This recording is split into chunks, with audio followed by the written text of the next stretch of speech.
Welcome, everyone.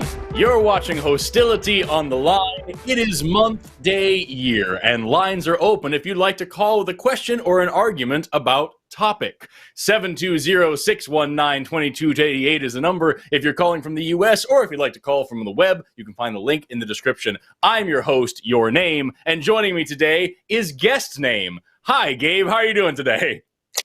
Living my best life. How you doing? I'm fantastic. I'm seriously excited to have you here today, honestly. Because I've been following you on TikTok for a long time and just loving everything that you've been putting out. So I want to get into just like who you are and what you do and everything. But really quick, I want to let everybody know, as always, you can call in and ask questions to me or our guests for the day. And also at the end of the show, we'll be reading your super chats. The threshold for being on screen and having us read your questions and comments and everything is $5 or more. So send in a $5 super chat and Gabe and I will talk about it. Really quickly, before we get into the meat of the show, I suppose it's a good idea to actually talk about who you are and why you're here and whatnot. Gabe, would you mind just introducing yourself and talking about what you do? Put on the spot. I'm Gabriel. Nice to meet all of you. I am also known as the Indomitable Black Man. I am a child care person. I work with children. I work specifically with modifying human behavior, specifically in the field of applied behavioral analysis. I am also a 6th and 7th grade middle school teacher in the fields of English language arts, math, though I support all of the subjects. So that's science, social studies, history, all that. I can do anything. I've worked with kids my entire life, if not, but professionally for the last about 10 years. Love what I do. It's great. Yeah, that's awesome. I'm also really tall. Hey, how tall are you? I'm 6'8.5". Jesus Christ, you're kidding me. That's awesome. No, I'm 6'2", and I get the really tall thing. 6'8". Wow.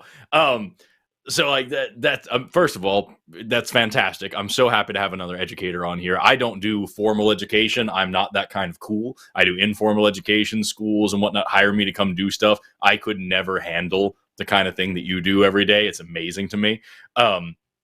But another thing that I wanted to bring on and bring up and talk about was the reason why I started following you so much was you have some really pointed and exciting and really reasonable opinions in my eyes about child discipline and working with kids. A lot of the stitches that I see you do talking about parents who are advocating for corporal punishment and whatnot.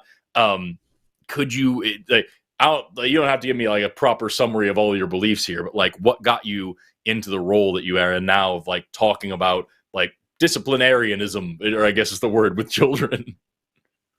Well, actually, it really started on TikTok. I initially created my TikTok to be a place where I teach young adults how to be college ready, how to prepare for the real world, do things that I wish I would have had somebody tell me. But I saw a video where a gentleman was getting upset with his daughter because the daughter was supposed to clean up her room. She said, "I'm not going to clean up my room." So he gets a guitar off the floor and smashes her TV. And so I decided to make a video explaining what he should have done instead. And it kind of blew up from there. I had no interest of really telling people outside of my own professional career how to work with their kids. But then there seemed to be a market for it and an audience for it. So I just decided to go forward with that. That's kind of how I got into it. I was actually raised getting my butt whooped till it roped like okra. But, as I grew up and I started working with kids, I never saw the need to hit them. I hate hearing kids cry. I hate seeing kids in pain. And then when I started working in behavioral analysis, I started realizing, no, I don't have to yell or raise my hand at any kid to get them to do the things that I need to do. It takes patience. It takes a lot of time. But in the situations I've been in, I don't have to do that. So now I try to promote not hitting your kid, just taking the time to invest in their skill acquisition. Yeah. And I think it's really important that whenever you talk about this stuff, you really tend to boil corporal punishment down for what it really is, and you don't pull any punches with that, to use the phrase, because like right now we just put up a poll in the chat that says, is spanking or slapping kids as corporal punishment acceptable, and we have 92% of the poll already saying no. This is the very beginning of the poll. It's only about 105 votes, but we also have somebody in the chat that I see here saying spanking and slapping is not the same thing. This is an unfair question. Are they the same thing? Is it reasonable to put them together in the same grouping like that? I made a video the other day where I just broke it down as simple as I could. If you slap or hit your wife or your husband, that's considered what? Domestic abuse. That'd be abuse. If you slap or hit your dog or your cat or any animal, that's considered animal abuse. So why is it in those instances it's considered abuse, but if you do it to a child, it's considered discipline? It's a power dynamic. Yeah. That's really what it boils down to. Yeah, it's so, I remember that video, and I love how frank that is, because really any kind of thing that you're advocating here for, like you talk, oh, I'm gonna spank my kid because I was spanked. It's like you're fantasizing. I hear people talking about this. When I have kids, I'm gonna spank them. I'm gonna whoop their ass if they do this. And like, you are literally sitting here laughing and joking and fantasizing about causing physical pain to a child. Why? Because you were taught that's okay by the person who abused you. That's, it's great. And what I love the most about your videos, and I'm sorry, I want you to like dig into this as much as you feel comfortable doing so. What I love most about your videos is that you talk all the time about how like you've been hit by kids, you've been had a dread pulled out, you've been slapped and spit on, and had kids come at you with a weapon and all sorts of things. And you've yet to feel the need to hit a child because you are a 6'8" grown man. Why would you need to do? And like, what gets me the most about it is when we talk about these things, you always advocate for like reasoning with the kid. And like you just talked about, like developing them emotionally and mentally and like getting them on this path of development.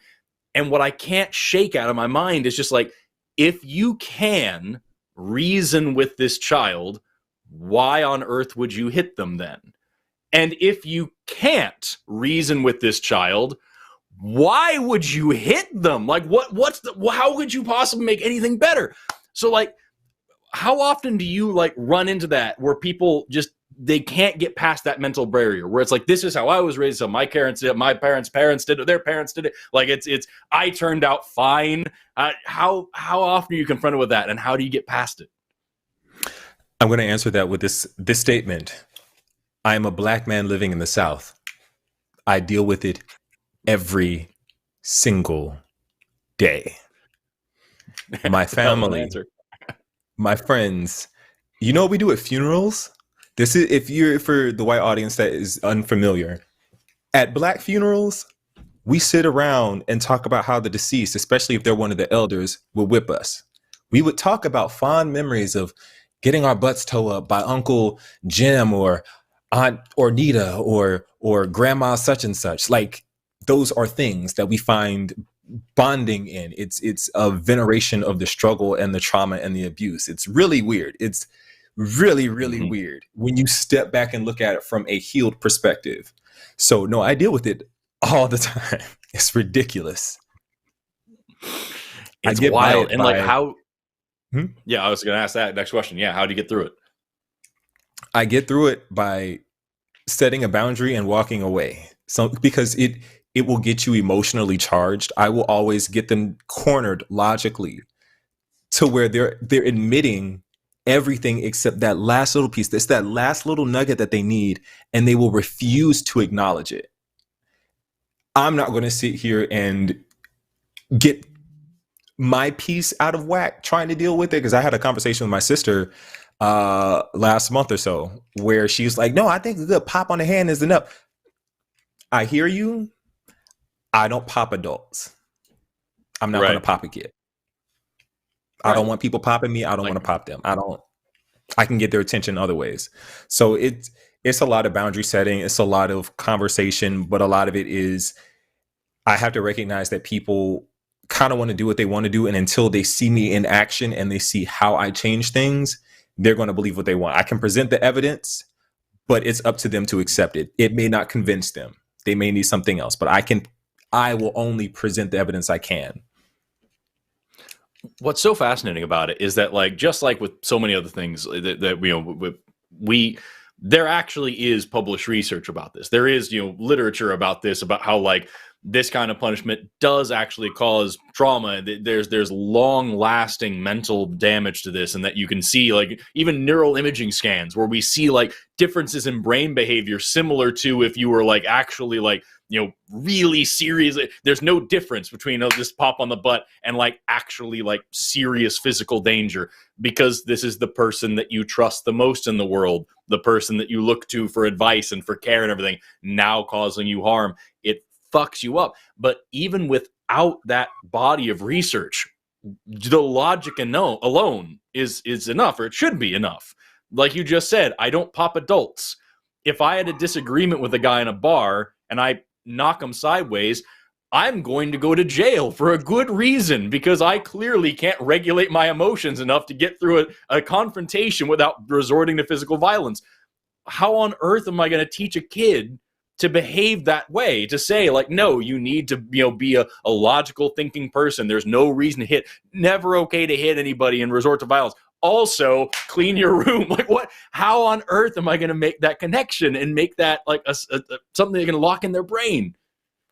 Exactly. It really just has to really boil down to, there's a lot of people with unprocessed trauma, and there's a lot of operant conditioning in the fact that people will get their butts toe up, but their parents in the same breath are saying, I love you and I'm doing this because I love you. So in their brain, over years, they're associating beating with love. Yeah. I hope you can't hear this. My dog is trying to get through my door. Oh no, I can hear it, but it's okay. It's yeah, right. he's a husky. He's, like, super attention seeking. It's just fine. We have a couple of calls on the line, and I want to get at least one in first, and then just, like, we'll talk to this person for a minute, and then I want to hear, you know, more about this, because I could talk to you all day about this. Like, it's so unbelievably important, and I have a million more questions for you. But first up, we're gonna go for Carl, pronouns he, him, calling in from MD. Is that Montana? Maryland. I don't know what. Maryland. Could not come up with MD, man. Carl from Maryland. I am a scientist, not a geographist. Wants to talk about how we should go about punishing children, if at all. Carl, you're on the line. How are you doing? Hi. Carl, can you hear us? Might have been. Yeah, I can hear you. Can you hear me? Oh, fantastic. Yes, we got you. Sorry, there was just a bit of a delay. Yeah, I think there might have been some sort of confusion with, like, the calls, because I'm not Carl, and I hope Carl isn't confused right now. I'm Jason. Oh, hey, Jason. I'm so sorry. Yeah, no, we got you. We do have two Carls here, and that's just, I thought that was weird. Okay, well, did I get your question right? You wanted to talk about punishing children, if it should be done whatsoever. Yeah, the question, that was my question. I was just Sweet. Wondering, more for Gabriel, obviously, but you might have some insight. Because no, I brought this man on for a reason, because he's really good at talking about this, where I'm not. Yeah, I was just wondering, because I was punished as a child. I was beaten very rarely, thankfully, but I was, like, put in the corner and, like, had my stuff taken and things like that. And I suppose you could make sort of an argument that any kind of punishment at all is, like, it could potentially traumatize or have a negative effect on a child. But at the same time, like, especially, but I think most people can't really think of a better way or another way to sort of teach their kid a lesson. So I was just wondering what you guys thought about that. Yeah. First, we have to, because you're right, there has to be a changing of the concept of punishment or of consequence. We automatically assume that consequence should mean something that's detrimental, that puts a bad taste in your mouth so you don't do something wrong again. But the problem with that line of thinking is it doesn't leave room for actual education or skill acquisition or behavior modification in a proactive way. It just hits the kid or punishes the kid The goal should be teaching a consequence. So, and then teaching them how to avoid it the next time. My grandmother, my mom, my great grandmother, they all said an ounce of prevention is worth a pound of cure. I'm not going to punish a kid who I think should know better, but the child doesn't actually know better. The test is in the real life situation where they fail. That means, okay, they haven't learned the skill or the behavior yet. Let me go back to the drawing board and teach it a different way. So I stop what I'm doing. I help them calm down. I give a consequence. The consequence can be like, it's going to be a detriment to a certain extent, but the goal is to say, hey, this is happening because this happened. It doesn't have to be violent. It doesn't have to be aggressive or abrasive. It can be something like, I don't know, you can't play your video game for the rest of the day. They'll be fine. They're not going to die. Then, so you can have your fun. Let me show you how to do this correctly. Let's go back to the drawing board and work on this again. If my kid is talking in school or not doing their homework, I'm not going to get mad and beat them or yell at them or anything like that. No. Why are you talking in school? Is it because the work is too challenging? Is it because the work is too easy? Well, let's talk to the teacher and let's see if we can remedy that situation. If you're having, let's have a parent-teacher conference. If you have an exceptionality, let's deal with that exceptionality. If it's too easy, let's get you some more challenging work. There are different ways to get around things, and punishment isn't always the best thing. Consequences shouldn't even really be what is the end goal. The goal should be teaching the skill so that the behavior is extinct in general. And that looks like amending the environment to better suit the child, and then teaching the child how to operate in a given environment to change their behavior overall. So punishments are just, we got to rethink it. If I answer your question well enough. Jason, does that answer your question? Yeah, that's okay. Yeah, perfect. Yeah, awesome. Thank you so much for calling, man. Yeah, thank you so much. I appreciate you being here. Have an awesome day, Jason. You too. Yeah, that's fantastic. I love that idea of just like, restructuring what we think about, because you're right. If you're looking at this as I need to punish this kid, I need to take it really does affect the way that you're going to even like thinking about what you're doing. You know what I mean? It's the framework is so important. What I do, like I said at the beginning, I do informal ed. So I'll show up to a class either for an hour, or I'll do like an hour every day for a week, or I'll visit them like once a week for a semester, or whatever it is that I'm there with these kids for anywhere between, 1 hour at a time to a whole semester at a time. And no matter how briefly I'm working with a class, if I come into it, number one, expecting it to be bad, it will be.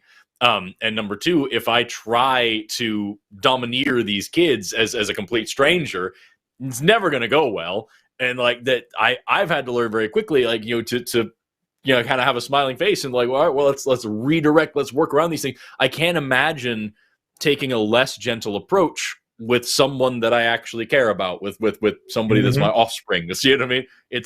It's so weird to have that be separate lines of thinking. Yeah.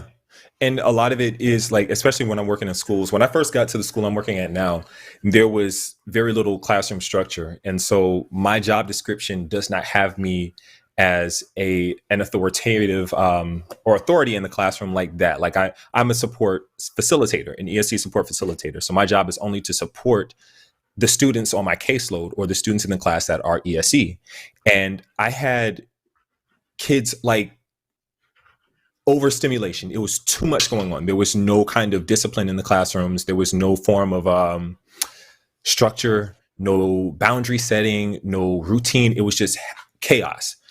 I had to pull rank, and I didn't do it in a violent way or anything. I was just like, hey, let's go back outside and line up, because y'all came into class kind of crazy. So let's go back outside and let's try lining back up and coming into class quietly. We did that so many times in the first couple weeks of school when I got there.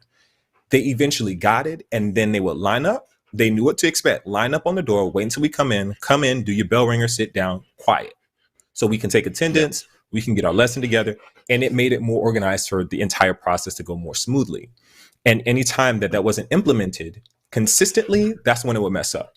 This skill needed to be continued. I wasn't going to punish them. I let them know anytime I do something like I see a kid and they're talking or they're about to talk. I'll say, hey, come sit over here. Well, I didn't do anything. Right. You're about to get in trouble. Come sit over here. Well, I don't want to. I know you don't want to. I don't want to come here with no coffee and have to deal with y'all loud behind kids all the time.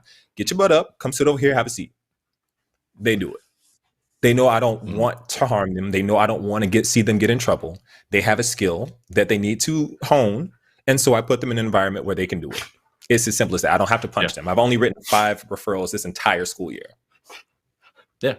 And that's so important. Like that's what I love about that interaction is like you were sassy, you were having fun, like talking back to the kid, but you weren't abusive and you weren't talking down to them. You were being honest with them.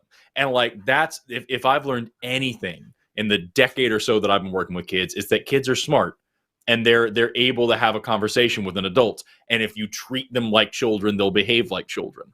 But if you talk to them honestly and do exactly what you just did, you pulled rank, you showed authority, you did the thing, but you did it in a way that was respectful and also humanizing. You were having a fun conversation about the reality of what was going on. You know what I mean? And I think that's so unbelievably important.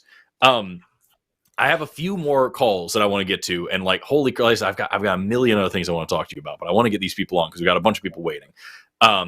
We've got the actual Carl from Maryland now. It says Carl MD. I'm calling him Dr. Carl. So we've got this guy, Dr. Carl here, who wants to talk about how do we teach the next generation to speak freely on taboo subjects like religion, sex, and politics when the world has convinced them not to talk about these things. Carl, you are actually on the line now. How are you? I'm doing very well. Thank you.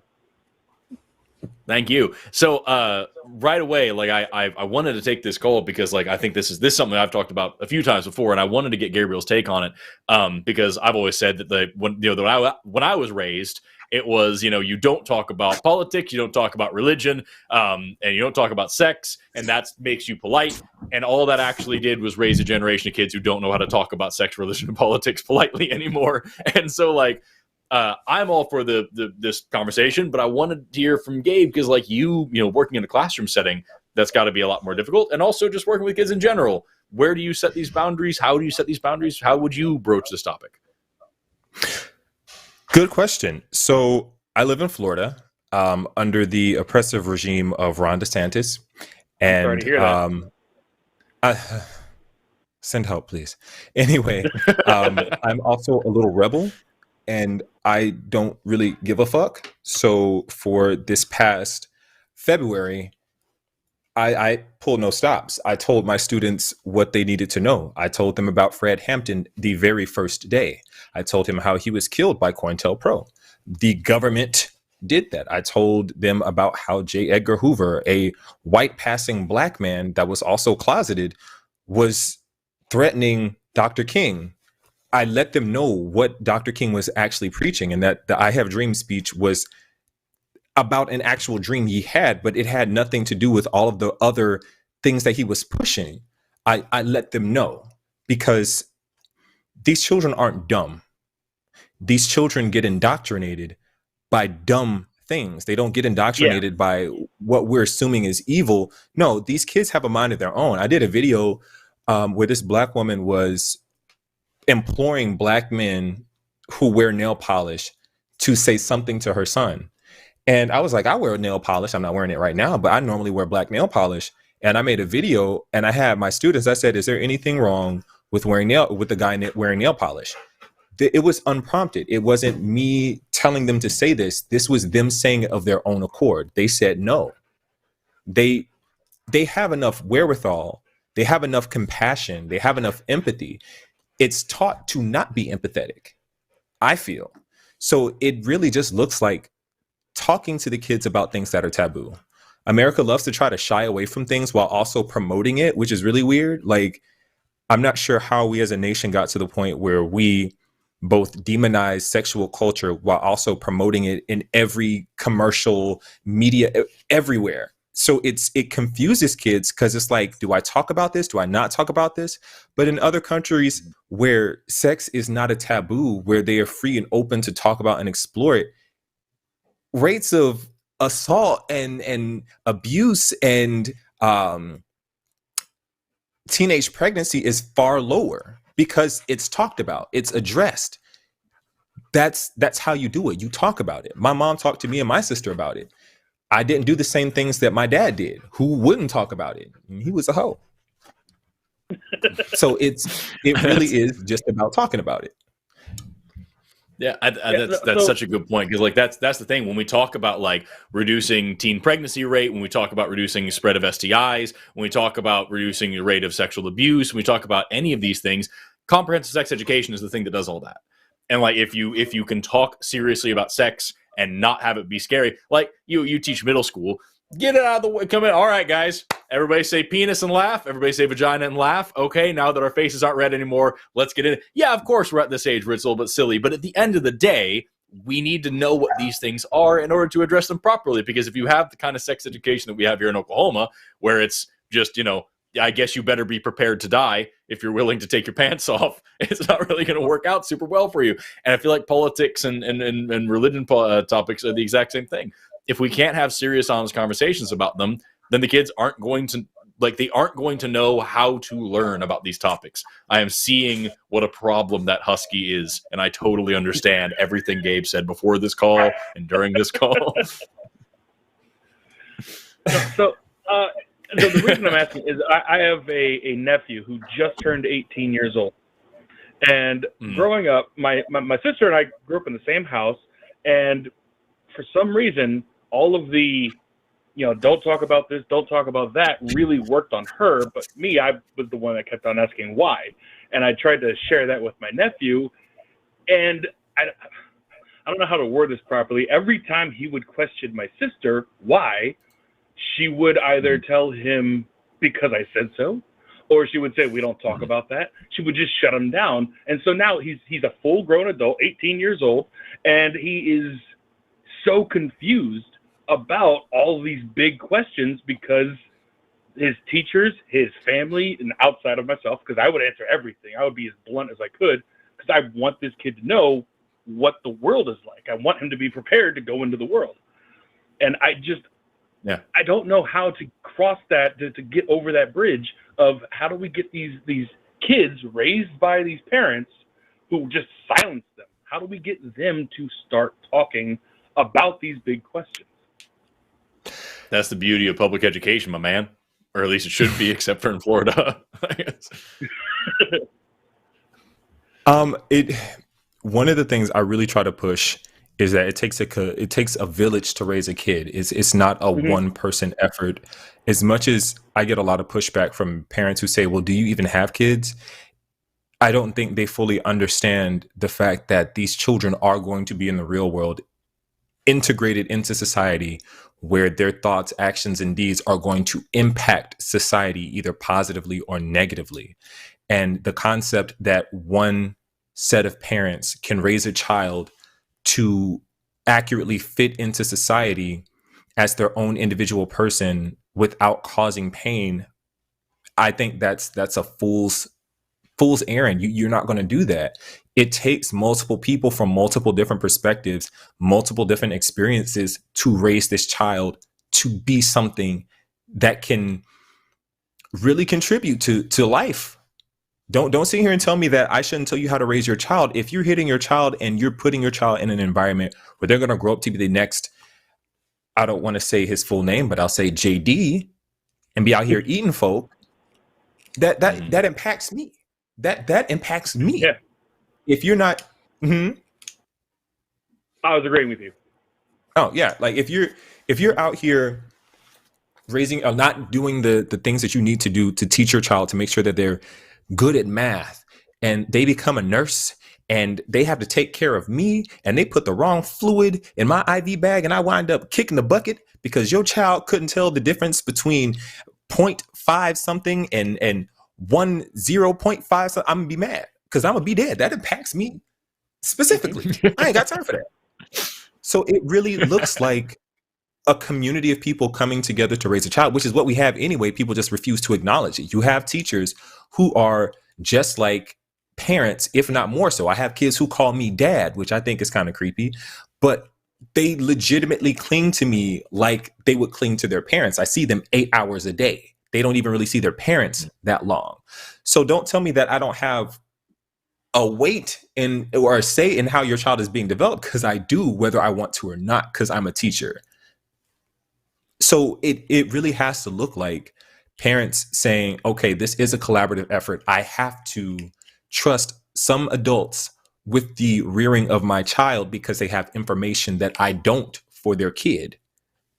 That's just what it is. You trust teachers enough to teach your child arithmetic and science and reading. You have to trust us to teach them other things that they desperately need. Right. And see, I want to, and I'm not speaking bad on teachers at all. I love public school teachers. I think they're the actual heroes, actual superheroes of the world, 100% all about that. But I feel like they've been shackled because, at least my experience in high school back in the 90s, they just were not allowed to teach anything outside of the syllabus. And if you would raise a question that was outside of the syllabus, they just veer it right back towards, okay, no, we're going to talk about mice and men. You know, so I want the village to help raise the next generation. However, I can't speak on anyone else's experience but my own. And in rural Maryland, it feels a lot like the Handmaid's Tale. It feels like that is our reality here. It's not as public as Florida, I understand, but it's more insidious because it's that quiet evil is the only word I can think of. It's like that with a lot of places, and I think it's really more of an American thing. I can't even say that there's a really good system that is connected directly to the state. And private schools aren't any better, especially religious private institutions. Mm-hmm. They all have this cultural basis that they all feel like they have to use to indoctrinate the kid. At every level, at every turn, there is a form of indoctrination of the child, which doesn't always have to necessarily be bad, but there are parts where it's really toxic. But the only way we can change it is if you have to change the entire system. And that's like fighting in an avalanche. Like you're not really going to do it as much. You can affect change as a teacher with small bouts of compassion and taking kids and mentoring them like I do. But on the scale that we need it to change, Betsy Voss was our freaking Secretary of Education for 4 years, and she was shit. She really was. No, you don't have to apologize for saying that. Betsy DeVos is awful. she was really bad. So it's fighting systems like that, and it's not even just that. It's fighting people who want to keep the system the way it is because that system is efficient for churning out worker bees that specifically do this one thing that they want done. So, and with my nihilistic outlook on life, I'm very pessimistic that we're not going to be able to make those changes in time to see any kind of real change at any point in our future. And I want to help create the future that would be beneficial to everyone, not just Americans, but the whole world. And I don't know if that's even possible. I don't know where to begin. So I want to tell you, Gen Xers crawled so millennials could walk, so Gen Z could run. And when I tell you these motherfuckers picked up that goddamn baton and took the fuck off with it, they are running like Florence Joyner or Usain Bolt, like they are getting it. You don't have to worry too much. Children, when they get pissed off, the younger generations, they stand up and they do what they got to do. And I can see that Gen Z and Gen Alpha, they're not for the shits. They are not for the shits. They call stuff out. And I think that's why everybody's so upset that they're entitled or they're disrespectful. No, they're tired of the BS and they're doing something about it. Yep. So I love that. That's something Gen Z and Gen Alpha, 100%.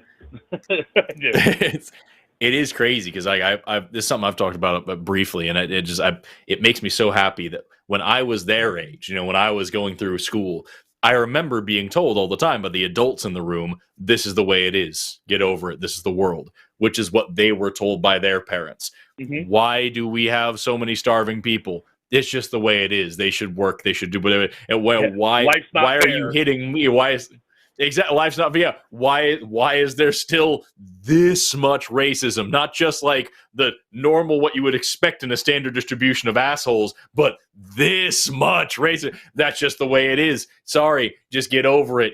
Don't complain that I don't complain. My job's hard too. And like, I remember growing up with that, and now us weird ass millennials that were not satisfied with that spent our time at protests, that spent our time trying to fix things. We now have crazy ass Gen Z coming up behind us, running right past us, and it makes me so happy. Like I feel not alone, and it's because of a bunch of fucking kids that are as crazy as I was, and now there's a critical mass of them, and that's beautiful. Because for I'm sure Gabe, you can probably feel this as well. It's like for the past I would say 15 years or so of my life, it's been the plan to like build enough clout and build enough education to get to the point where I can affect change, because I knew I couldn't just pile up in the street. And now we have people who can go just pile up in the street, and shit, dude, things work a lot faster that way. Oh yeah. And now that the boomers are starting to die out, no offense, boomers, but now that a lot of them are dying out, and these generations who have access to the internet know how to use it correctly, and know how to research correctly-ish, they're now saying, wait, this is wrong. They're getting there. That's why we need teachers. That's why we have teachers. That's because they learn. That's what we're working on now, teaching them how to write informative essays and research. And once they learn it and they can take off with it, there's going to be no limit to what happens. And just as terrified as I am for the future, I'm also really excited for the future, because I think it could go one way, either a utopia or dystopia. We'll see. We're in a dystopia now. Let's see if they can change it. What I'm loving is that there's a few million Gen Z are going to be eligible to vote in 2024. And it's a massive voting block. And for all the people my age that are out here like, oh, one vote doesn't matter. Cool. We got a bunch of very politically active people who are pissed off about the future that has been robbed from them. Let's see if one vote matters 8 million times. Let's bring them on in. It's so good. And I hate to be the downer, and again, it's just my nihilistic outlook. I really hope for the best. I really hope that these millions of voting eligible Gen Zs actually make change. But then I also think that the people in charge, the powers that be, are going to change things to make sure they stay in power and their rules are kept. And I don't know. Again, it's just I'm so pessimistic because of life experience. It's hard for me to hope for a bright future. Vive la révolution. That's all I have to say to that. I'm down with that as well. Anyway, Carl, we're going to jump on to the next thing. We've got a few other callers on the line, but I really appreciate you calling in and talking to us today. I thank you guys for taking my call. Have a wonderful rest of your day. You too, sir. Bye-bye. To all the countless thousands of Gen Z that are currently tuning into a random YouTube talk show, vote. Please go vote. Please register at your local DMV or election board. Just do it. It's not that hard. And they don't want you to. And it's the same they that we're always talking about with they. It's so important, it's just what you just said a second ago as well. You're talking about, teaching your students about how to do research, how to think critically, how to write persuasively, how to do an informed essay, I guess. How often do you run into, when you teach this to kids, that you can see the way their brain working, changing in front of you, that they talk about that? Is that a common occurrence for you? It's not as common as I would love, but that's what teachers chase to see. Mm-hmm. Sorry, my roommate's yelling. Your dog learned to speak. It's seeing the light switch on a child's face when they get it, when they finally understand a concept. That's the dopamine you're chasing. That means everything. If you can just do that for one kid, it makes all of the BS that you experience from teachers, parents, faculty, administration, all of it. It makes that one moment worth it to see them absolutely get the concept. It's the best thing ever. Absolutely. No, I 100% get what you're saying. Like what I'm thinking about is that like there have been so many things. Like my wife and I were watching a documentary not too long ago about they were going into a prison to to get prisoners up to like a high school level education, even up to where they could get an associate's degree. And they're talking to these people who have never had the opportunity to get a proper education, and they're just giving them access to these resources and teach. And the way that these adults are able to speak a lot more articulately than these kids, and they're able to say like, I'm seeing things around me differently. And like I'm able to process things in ways that I didn't know were possible. The way I'm thinking right now is different. It's not just like that. That's what's so important about education is it's not literally just teaching you a bunch of facts in a book. You're not just an encyclopedia that you can memorize some random bullshit. It changes the way you see and interact with the world around you. And that's so unbelievably important. And to bring things back, do you feel, I know your answer probably, but I just want to get there with it. Do you feel like any kind of abusive or authoritarian parenting, teaching, whatever this kind of authoritarian attitude towards raising kids goes against that? Do you think that it takes away a kid's opportunity or ability to learn in this way? Like, do you think that those are tied in any way? Oh God, yes. One thing people have to realize is the brain works when it's calm. The brain learns when it's calm. If a child is constantly walking on eggshells, so there's a thing called the continuum of arousal, and it's basically people try to call me while I'm in the middle of something. The continuum of arousal is the activation of the sympathetic nervous system, and when that happens, the brain is focused on surviving. When that happens, the brain is not going to process information in a way that it's going to synthesize or understand different concepts. It's only going to affect the amygdala. The amygdala is going to control surviving, and it's only going to do what's necessary to survive. When you put a child in an environment where they're calm, where their parasympathetic nervous system is activated, they're going to learn everything. They will gather information quickly. You can't get to the parasympathetic nervous system if you are authoritarian, because you're putting that child in a stressful situation. You have to put them in a calm situation that can only be reached through authoritative style parenting or gentle parenting. It puts them in a place where they can relax. They can recognize that they don't have to survive. That's where the learning grows. That's where their brain takes off. That's where their frontal cortex is activated, and they're gaining information and learning how to synthesize it correctly. That's what we need. But the problem is when you have teachers like that in classes, when the kids are hungry, when they're focused on stress, when they're put in this prison-like environment, their sympathetic nervous system is activated. They're not going to learn as well as they could. So I love the fact that you said prison-like environment, because that's so poignant. And like, I remember before I knew what a school to prison pipeline was, before I knew what the education issues were in this country, before I knew what the military industrial complex, how much it had bled over into the police force, before I knew any of the shit that I know today that makes me a woke leftist of all this stuff, before I knew any of that, when I was back in like middle school, like 6th grade, I remember looking around me at the, painted concrete cinder block walls and the tiny little windows and everything. And I remembered comparing my surroundings to a prison, not to mention the fact, not just the aesthetic, who cares about the fucking paint, but like the actual way that we were regimented and the way that we had, police in the school, but not a counselor all the time, police, but no nurse, police, but no lunch. My high school, we had to walk across. We didn't have a cafeteria at the high school that I went to. I went to an alternative high school because I was a bad kid. And so we had to walk across the street to the other high school to go to their cafeteria after their kids were done. And we just ate whatever was left from them. And that was our daily experience. But we damn sure had Army recruiters there, and we damn sure had police officers there, and we did, and I love the shit out of my school. Like I can't say enough nice things about the people that work there, but the fact that that's what was set up. Millions and millions and millions of kids in this country go to school with police officers but no nurse, no counselor, no guidance counselor, no career counselor, no psychologist, no therapist, half the teachers they need, half the class time they need, half the lunch that they need. You have to go in and eat your lunch in like 45 seconds or less and then move on to the next thing.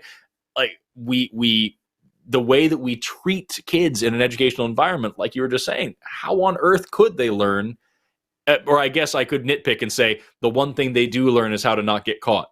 And the one thing they do learn is to be recalcitrant and distrustful of authority. That's what I learned, you know?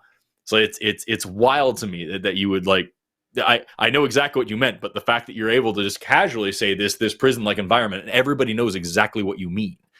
Mm-hmm. What the fuck are we doing? What is that? And then it's even worse because at least in prison, you don't have to worry about people coming in and shooting it up. We don't even have that added shit, dude. Yeah. That's a hell of a thing to think about. You're safe in prison.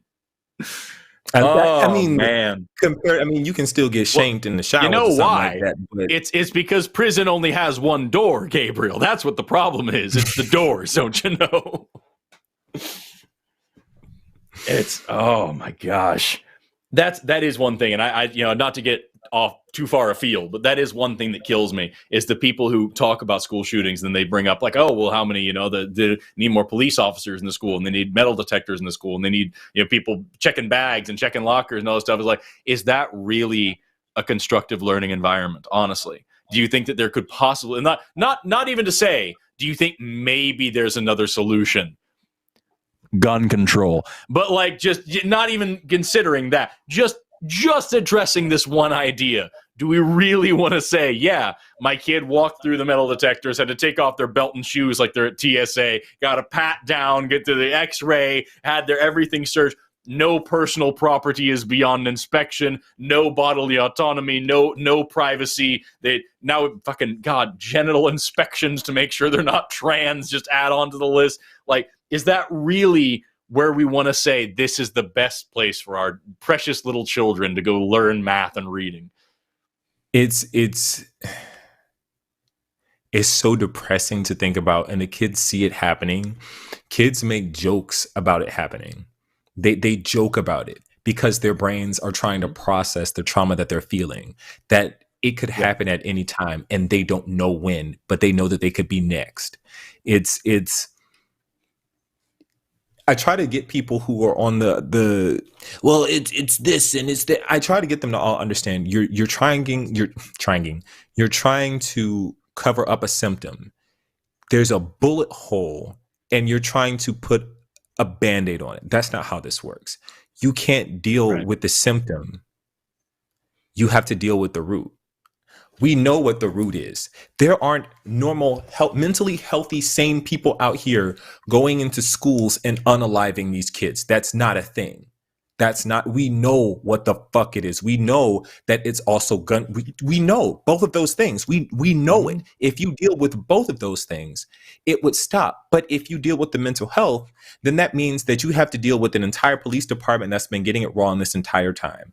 That means that all the money that they're getting for these militarized, policed things are now unjustified. You also have to spend money for mental health experts who can go in here and intervene, who know how to intervene.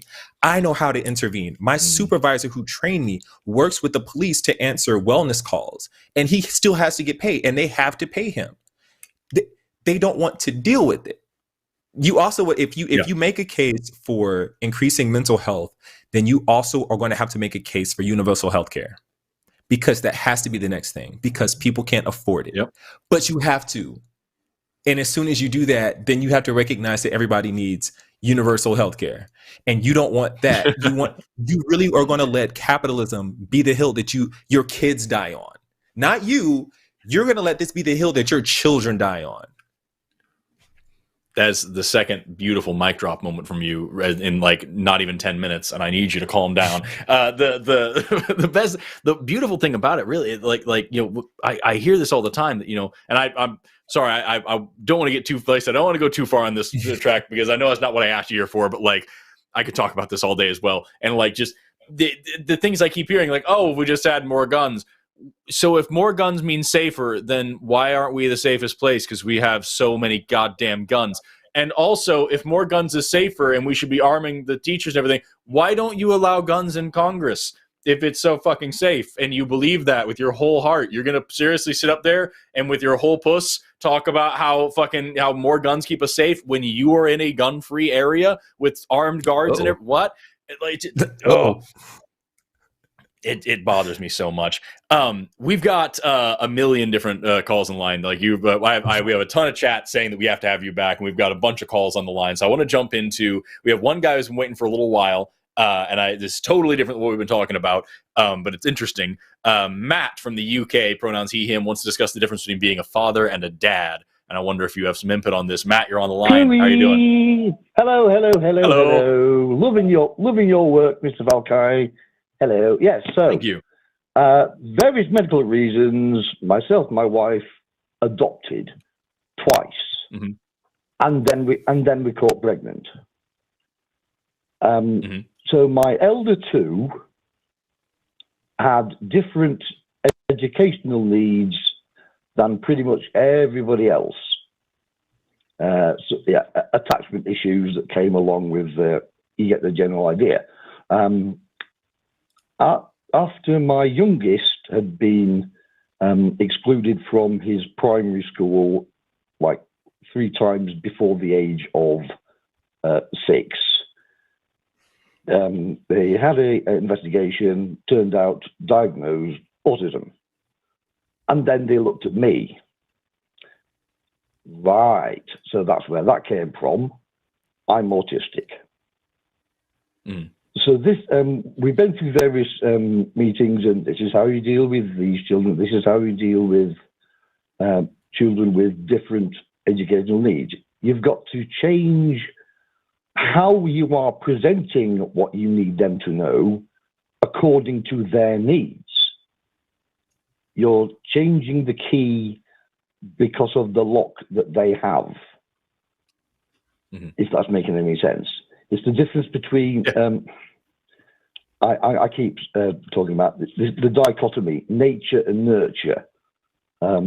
Nature, where they have had certain inputs in their life beforehand, and because of that, they need a different style, a different format of information when you're giving it to them. So what I first put in meaning... difference between being a dad and being a father. I'm dad to 3. My 2 adopted and my natural born. Okay, and I'm father to 1. There are those who become a father but then take no further part in the process. Yeah, being a father is just a matter of biology.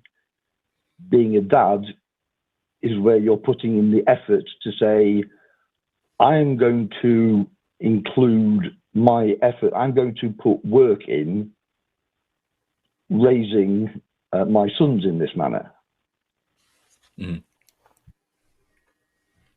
It's What was that poster I once saw? It's being a male is just a matter of genetics. Being a man is just a matter of age. Being a father is circumstance, biology, but to put the effort in, that's where you become a dad. There's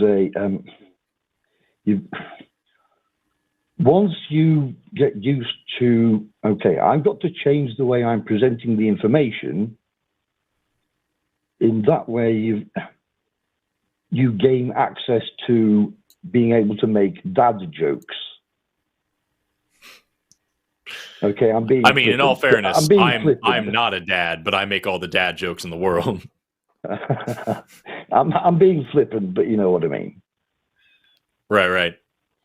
So, what was your question that you had about it, or did you have one? Well, I'm just presenting things from my experience. I was when the title came up. Oh, is this parenting? Yeah. That's the dichotomy that I can see from my perspective. The difference between being a dad and being a father. Yeah. And do you see a difference, Gabe? There is definitely a difference. There are people who are basically just sperm donors, and there are people who are actual fathers. There are people who it's actually, oh God, anytime somebody asks me if I have kids, I always think to myself, is every parent a good parent? Like, are you automatically born a good parent? Because that's kind of, if you follow that line of reasoning that you have, that's kind of the same thing. There is definitely a difference. You have parents who, there is no shortage of fathers who have fathered a child and then left, and there is no relationship with that child. My father, for the longest time, was like a stranger to me, though I knew exactly who he was, where he was. He did some things, but he was like a stranger. He was just a father. But then my granddad, who was there, was my dad. He was the one who learned who I was, invested in who I was, and imparted wisdom and understanding to me. So there is definitely that dichotomy that I think parents need to be more cognizant of, yet still a lot of times fail to do. It's not enough to just say, I know my child and da-da-da-da. No, that's familiarity. That's not knowing your child, having that actual active relationship where you're pairing and bonding and learning how they communicate, both giving information and receiving information. There is a huge difference that people really don't get, that I have to do professionally. As a parent, you should be doing that instinctively. But no. Yeah, I mean, when we took on becoming adoptive parents, the hoops that they made us jump through, like, you'll go to these meetings, you'll need to learn how to do this. You'll need these, build up your support network. When things happen that you need help for, who are you going to turn to? Think about that when you're arranging your life.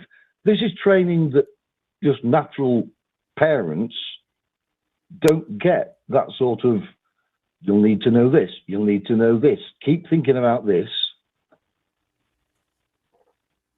I mean, there's a whole, how do I put this? I mean, you yourself, Forrest, you're not only educated, you are a cause of education in other people. That makes you a teacher, and there is no higher calling in my mind. Well, thank you. That means the world to me. That's what I've been doing for way longer than I've been on YouTube. Again, not nearly as cool as Gabriel, though, because Gabriel actually has like set classroom hours and things like that. I could never manage that. The structure is too much for my brain. I would die. I need to be able to bounce around and be weird. I could possibly be a little bit cheeky here and say, playing Dungeons and Dragons serves as a therapy that not official therapies don't reach. I mean, How do I put this? Yeah, so I'm a DM, I'm a dungeon master for a table of autistic players, and so is my son. That's the pride and the. I get to play every now and then. We recently raised a bunch of money for the human rights campaign with the game of Dungeons and Dragons over on my channel. If you want to check that out, and might be doing more of that. But anyway, Matt, we've got a few other callers I want to crank through because we still got to do super chats. But I thank you so much for calling in, man. Yeah, just in case he's listening, fuck you, Jimmy. I'll make sure he gets the message. Fuck you too, buddy. Take care, man. Bye-bye. Bye. See you later, Matt. Bye-bye. So we've got 3 other calls on the line, and I want to ask you a million more questions, but we also still have super chats at the end. So if it's okay with you, I'm just going to jump right into the next call to try to get through a couple of these. Is that okay with you? Sweet. So we've got Libby, who's been waiting for a really long time, pronoun she, her, calling in from Spain, wants to talk about dealing with younger children who can't understand you because English is not their first language. Libby, how are you doing today? Hi, y'all. How are y'all doing? I'm good. I'm fantastic. I'm so glad you called in. So I'm taking it from your question that you're an ESL teacher? Yes, I'm an ESL teacher. Radical. Cool. So what specifically did you want to talk about? Okay, so first off, before I say that, I just want to tell y'all, I just want to second what you were talking about earlier at the beginning about reminiscing on abuse at a Black funeral. My granddaddy passed last year, and there were absolutely stories during the funeral from my dad and the uncles about like insane stuff and whoopings, and I never really thought about how weird that is, but yeah, that's really strange, and it's absolutely true. Yeah. It's a bad time, man. I am not Black, but I have similar experiences. You may not be able to tell, but I am actually quite white, and I have similar experiences, and it's fucking wild. When there have been so many times in my life where like I've just told a story from my childhood, and my wife's like, "Oh, that's not okay," or somebody else around me. Like I've been at jobs. I was on my Patreon the other day. I do a monthly Zoom call with my patrons, and that exact same situation happened. I was just telling this story, and I'm like, "Why do you guys look like you're about to cry? That was a happy story." And they're like, "No, it's not, dude. No, it's not." So like, yeah, no, I totally feel what you're feeling right now. I've been there a million times. Yeah, I guess when you go through something traumatic, you just like try to find the humor in it. I don't know, but yeah. Have you seen those? There's a TikTok sound that was viral for a long time, and it was like of these young kids doing this. You know exactly what I'm talking about. And they're like, "Hey man, I went to a school in America. I don't know how to divide, but I do know how to hide from an active shooter." And it's like these kids showing their hiding spots in their room, and they're like, "Yeah, I don't know shit about math, don't know how to read. I couldn't tell you what half of the civil rights movement was about. As far as I know, Martin Luther King said he had a dream and then everybody wasn't racist anymore, and that was the whole thing. And but I tell you what I can do. I can take a gun away from somebody and I can hide real good." It's, oh my God. Anyway, I'm sorry. I'm talking over you. Tell me more about your experiences. No. Like, first, y'all are so brave for teaching in the U.S. I've never taught in the U.S., even though I'm from Virginia, but I've never taught in the U.S., and I never will, because I'm not trying to die at work. Instead, I'm here at 1 a.m., even though I've got school tomorrow, and I think I'm better off, rather than going to bed, I'm going to talk to y'all fellow teachers about dealing with young kids. Well, thank you so much for staying up late with us. I mean, I had some coffee. I think that was a mistake. But yeah. So I've been a teacher for about 6 years, and I've taught every age from pre-K to adults. And, you know, after teaching for so long, I found my good age range. That's about like late elementary to middle school. I vibe well with those kids. And I like teenagers as well. I've had a lot of fun with high school. But little kids, I struggle with little kids. I think I just don't know how to relate to them. Like, they're really cute, and I like to play with them sometimes, but I don't think I relate to them very well. And since I do have to teach them, in fact, tomorrow I have my first grade class. I just like some advice for how can I be a better teacher with them, especially when they can't understand me very well. Yeah. So anytime I work with a kid, I don't particularly care about working with kids who are in elementary school. So 11 and under, I don't particularly want to. Well, actually, I'd say that 11 and up, I like to work with. 10 and lower, too many germs, too many bodily fluids that I don't feel like cleaning up. Nasty little petri dishes. Right. It's also bad in middle and high school. Never mind. Anyway, I've worked with kids from 2 to It's just as bad in high school grade. as different fluids. Yeah, right. Yeah. They smell like onions. It's so weird. Anyway, working with kids in elementary school, specifically like first grade, those kids are always waiting to invite an adult into their world. Anytime I work with any kid, I pair with them. I don't do any type of instruction because I don't know the kid. I don't know how they think. I don't know how they learn. It's all unique towards them. So I spend the first few sessions just getting to know them. How are you understanding information? How are you trying to connect with me? And then based on that, the way they're trying to connect, that's where I meet them. So I'm ESOL endorsed, which is great. I also speak some Spanish, and that's also great because a lot of the students are Mexican or Puerto Rican at my school. And so from the few phrases that I know, I can speak with them and meet them where they're at. I also understand a lot of their culture, and I do the work to really get to know them. It's not uncommon for me to see one of my students be like, oye, ir a clase, por favor. And then they look up like, no, ¿qué? And then they're like, it shows that I'm actively trying to be a part of their world. It shows that they know I'm hip to what they're doing. And it also shows that I respect and appreciate who they are. So it's really just about even the little ones, even like the 5, 6, 7-year-olds, you can do the same thing. It's just getting to their level, learning what they like, and then accepting the invitation to join them in their own world through pairing, through play, through bonding, stuff like that. Yeah. Yeah, I think that's so important as well. Like I'm in Oklahoma, and we also have a very high Hispanic population here, and like that's so helpful to like just have like even a very basic fundamental grasp on like some basic Spanish.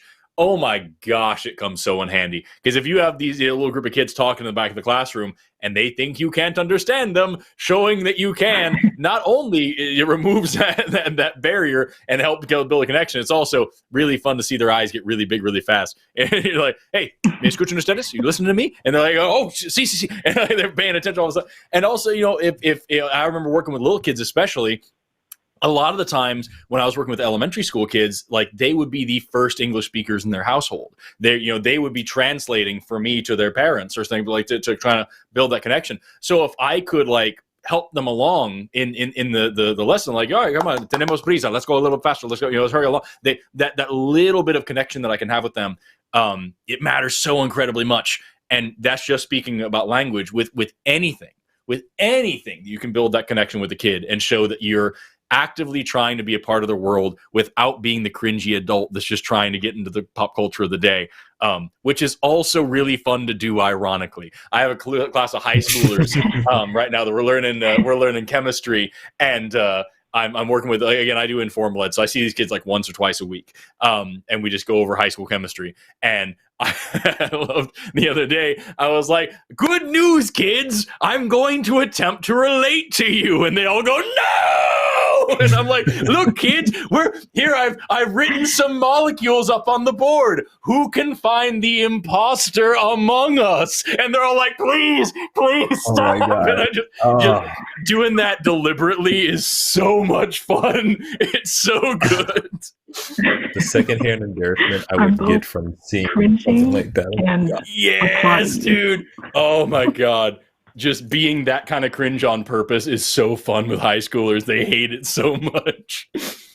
Wouldn't you say that this chemistry is bussin' children? Like, God, I love doing that shit. Yeah, I'm both very proud of you. All my digits are curled up in cringe because I can imagine being in that class and just be like, it's so good. Teacher, no. It's so good. God, they get so mad. They get so embarrassed. It's so much fun. I'm also evil is the thing. That's the difference in Gabriel and I. Gabriel's here advocating for like gentle parenting. I'm like, torture the children by trying to use their lingo. It's great. No, I do the same thing. Dude, it's so good, dude. Except it's not bad when I do it. They're like, they know I'm pretty hip to it. I'm cool.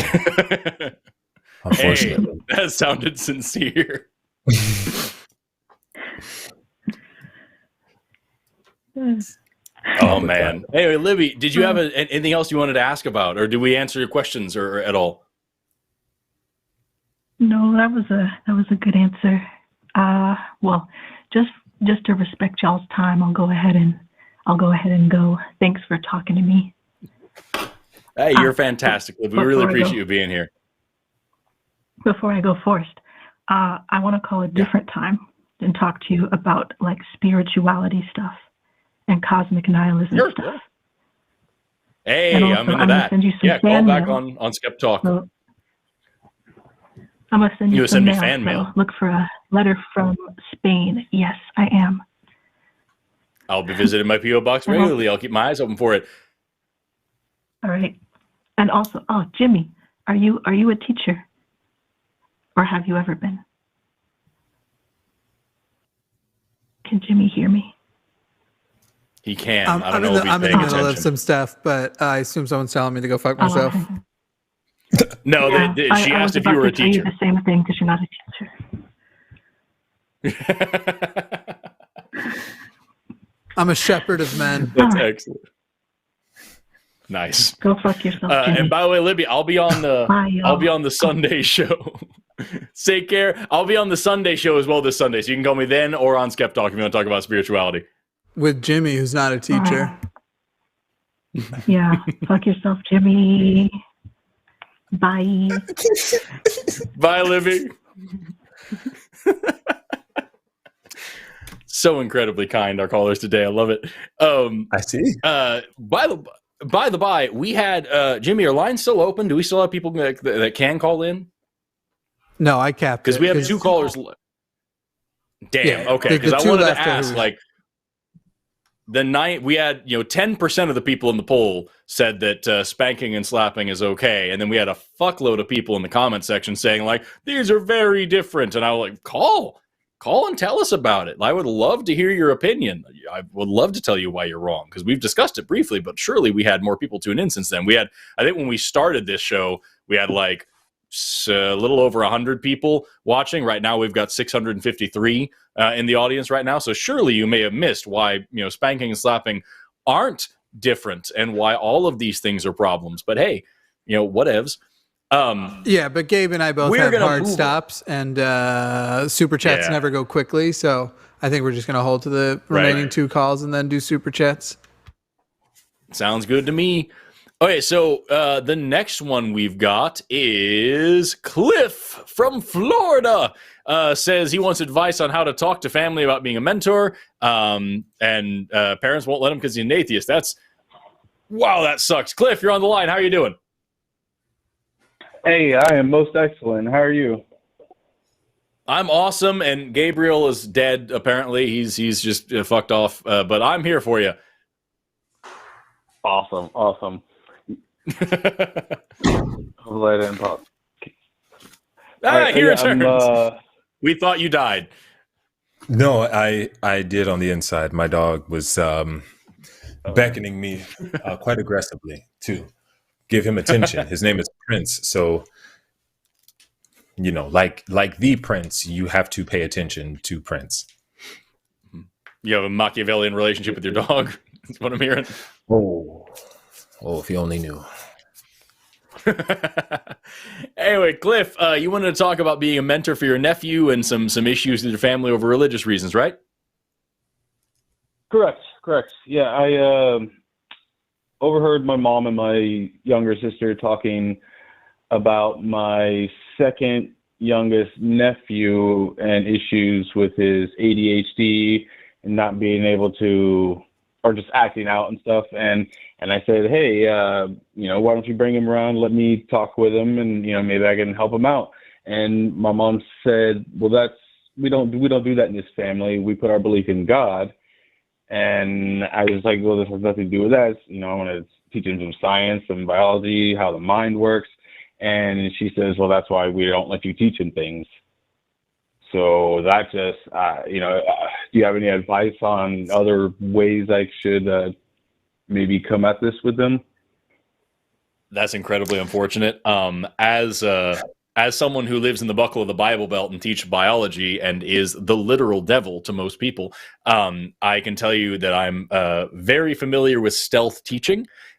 So like the best weapon against faith-based ideologies and against being trapped in these families and being like bounded in by the worldviews of your parents, the best weapon against all of these things is questions. And so if you can just ask questions or inspire this child to ask questions, that would be a huge benefit. Because like all day long, you can sit there and be like, all right, so let's talk about biology. Here's what an animal is. Here's what they do, blah, blah, blah. But if you can give them the experiences that allow them to ask questions, invite the family out to the zoo, invite the family out to the science museum, invite the family out to a museum of some other kind, whatever, and invite the family out to a botanical garden and raise some points about interesting things about bees, whatever it is. Having that kid participate in the learning process will make them ungovernable by that kind of thinking that the parents have. Gabriel, what do you think? You were making some faces. My granddaddy was a reverend. I was raised in the church. My mom was also an ESC teacher. My mom knew I was different. I wish somebody would come my mom with some bull crap like that. Lord Jesus, she was like, absolutely not. This boy different. He needs some help. I didn't even realize how bad my ADHD was until I was in college taking a class on teaching children with exceptionalities. God, that makes me so upset. I am Christianish.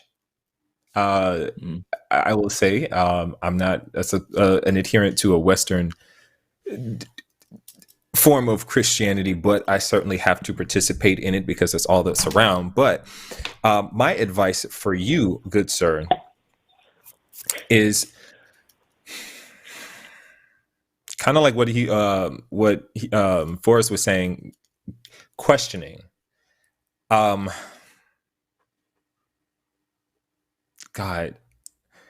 it's such a weird place because you can give as much evidence as you want and it's not going to make any difference to people who are so steeped in it. Right. Mm-hmm. That's the whole thing. Yeah, like whenever we're debating religion on this show, like you'll hear me say a lot, like you have to first agree what evidence is evidence important? Why should you care if the things you believe are true? Like there's a mountain to get through. But with this kid, if they're going to be the barrier to you teaching this kid anything, they're never going to stop being that barrier. So like you've got to work directly with this kid in stealthy and sneaky ways. And the stealthy and sneaky ways to do that is to like excite them and get them engaged in the thing that you want them to learn about on their own terms. And then they will come to you with the questions. And it's a lot more difficult to stop the kid asking the questions to you than it is to stop you coming to them with a lesson plan. You know what I mean? Yeah. But that's the thing. They won't even allow me to be alone with around them. They just think I'm just this evil. Forrest, how you described your anti-theism, that resonated with me wholeheartedly. And this just scares my mom, my father, everybody. And they think that, I'm just trying to, I don't know. My mom's, where she goes back to, your grandparents believe this, your uncle, we all believe this. Do you think we're all stupid? And I'm just like, not that you're stupid, you're just not thinking. That's what you were raised with. That's the thing. If you were raised with that and you've never taken the time to think about it, to question it, to whatever, or if you were raised that it was the only way to be good, you surely understand what I'm going to say here, because if they won't even let you be around because you're such a terrible, evil atheist, like I have been told by people when they find out that I'm an atheist, oh, but you're so nice.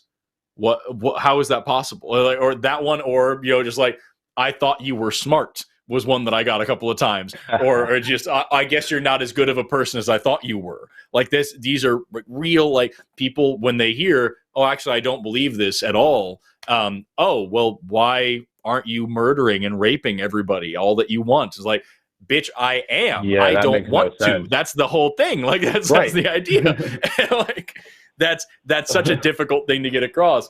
So like honestly, if I were you, like, I'm not gonna tell you what to do with your family, but like, if I were you, I wouldn't waste your time with these people in terms of like trying to convince them that you're a good person, because it's going to be a long and uphill battle in a rainstorm, in the snow, uphill both ways, blah blah. It's never going to work. But like, that's the whole point of being an educator, is like changing the worldviews of kids and making them more understanding and more accepting, and like exposing them to different ideas and letting them figure out what they want to be.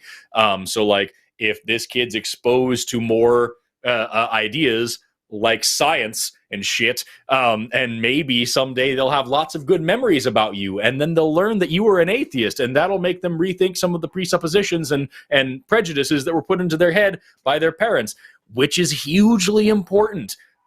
Because I've had several people call into these shows and say that they were helped along in their deconstruction by how nice of a person people like me are while talking about religion, and they didn't think that was supposed to be possible. They were taught in the church by their parents, whatever, that atheists are these evil, grumpy people that are trying to tear them apart. So yeah, build good memories, ask good questions, inspire an environment of education, and the rest will sort itself out. It's just going to take a little while. That's what I would say.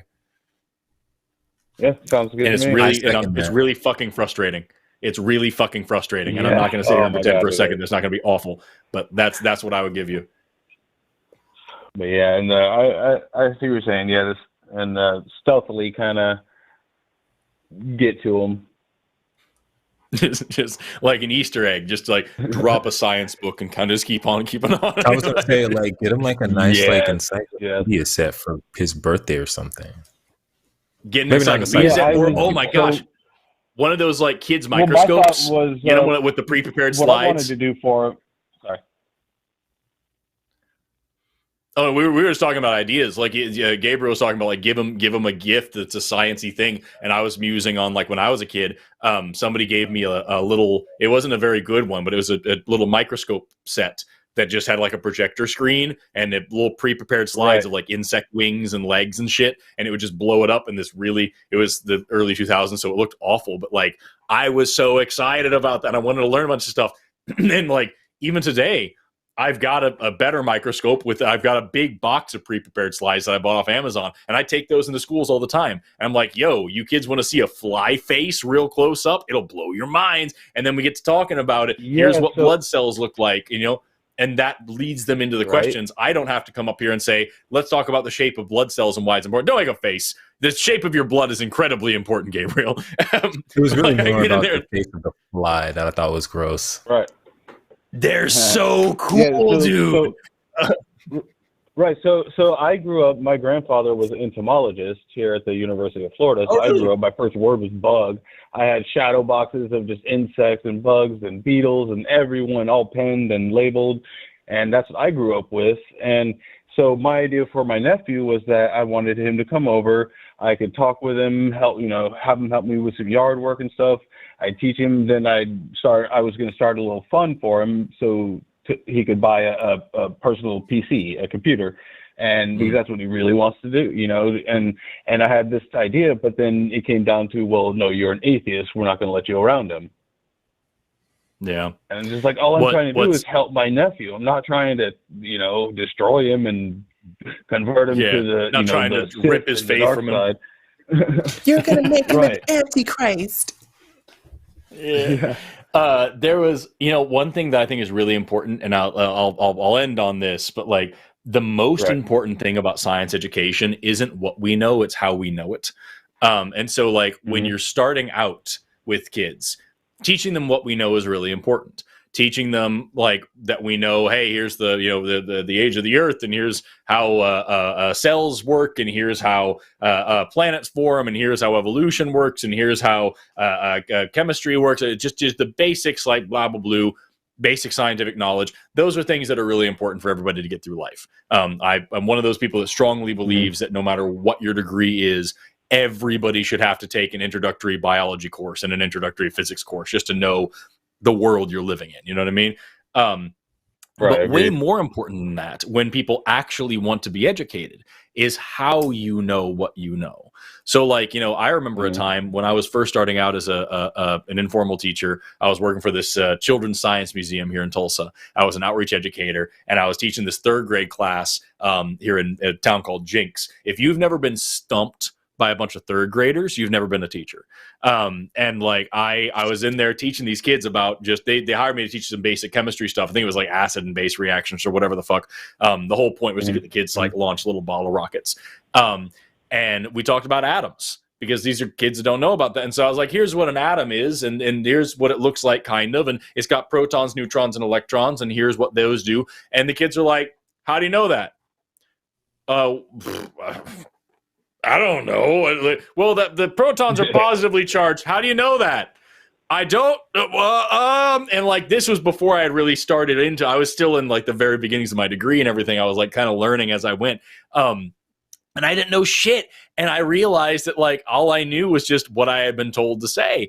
And so like later on, I went back and learned some stuff. And then later on through my degree as well, that's a huge part of getting a science degree, is you do the experiments. You like relearn, you go back and retrace the steps of like the giants whose shoulders you're standing on. And so learning how Rutherford proved that atoms have constituent parts and the charges of those constituent parts and the amount of empty space between the nucleus and the electrons, like that, the series of experiments that led up to that not only made me a better scientist because I know some shit, but it also made me a better educator, because now I can like not only tell the kids, here's what this is, memorize these words. No. All right, so here's some thoughts to think, okay, like, what would you say if we were to do a thing like this? Oh, yeah, no, that is how that works, isn't it? And then, like, they help come to these conclusions themselves.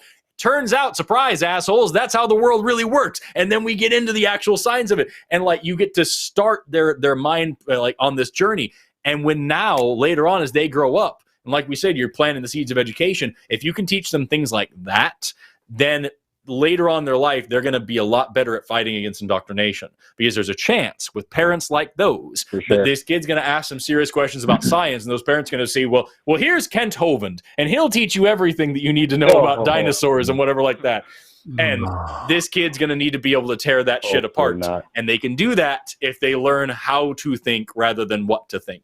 So yeah, that's the advice I would give, is stealth education, and make sure to teach them the history of science whenever you can. Learn, ask, how do you know that? And if you don't know how you know that, you should go check so you can tell them when they ask, how do you know that? Make sure that the lesson that kid needs to learn, is when somebody tells you a fact about the world, how do you know that? That's the most important thing to make a scientist. Yeah, and God did it. Never sat well with me. How do you know that? If they say God did it, how do you know? I'd be saying, like, right. Anyway, thank you so much, Cliff. We appreciate you calling in, man. Thank you, guys. For sure. Right, take care. Bye-bye. I'm going to give you a call Sunday about woo thoughts. About what? Woo thoughts and Reiki. Oh, fuck. Okay. Yeah, that sounds great, dude. I know the second one. All right, man. Take care. See you later. Yeah. Okay. Yeah. Thank you a lot, guys. Bye-bye. The first one was woo stuff. Woo stuff. Okay. Yes. Ooh. I mean, that phrase makes as much sense as fucking Reiki and all the rest of them do. I saw one person in the chat say Kent Hovind should teach an accounting class, and that shit's hysterical. Okay, so now we've got one call. Do you know Kent Hovind, Gabriel? Oh, I know Kent Hovind very well. He did an episode of Whack an Atheist about me. He thinks that I'm a what did he call me? An idiot or a liar or both. He's a fun guy. My background is in biomed. Like, that's what I initially went to school for. Yeah. So looking at all of these people, oh God, sorry, if you don't stop scratching me, it's frustrating. Gabriel got a problem with me, okay? But what he doesn't understand is he wants to treat kids better. We don't care that a kid drowned here. True story. True story. And then they bragged about how the result of that kid drowning was a new dock and gazebo donated by the parents on the lake that he drowned in. That fucking weirdo. You watching him and talk about why people shouldn't be so upset a kid drowned there is some of the craziest shit you will ever watch. I really liked the one where he talked about how all Asian people look alike for a long time. That was a really fun one. And then I also like the one where it's pursuant to the conversation today, where he bragged all about beating the shit out of his nephew, I believe it was, and on camera said, like, if I go into too many more details, I'll probably be arrested or something. Like, is it just crazy motherfucker, dude? I guess we know why he and Eric are estranged. I don't know. That's Eric his son. is. Eric Who's Hovind? Eric? Isn't Eric Hovind his son?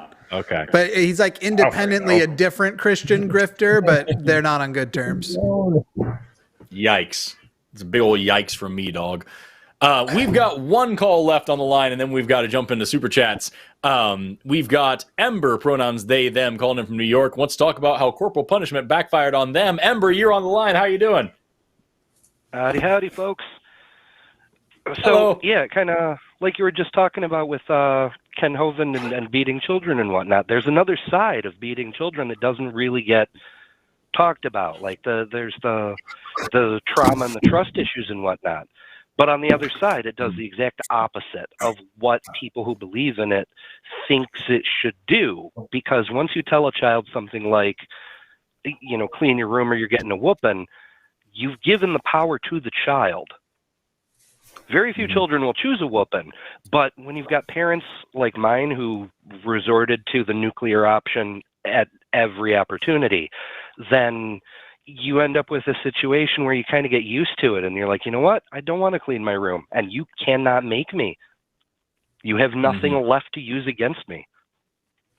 Right.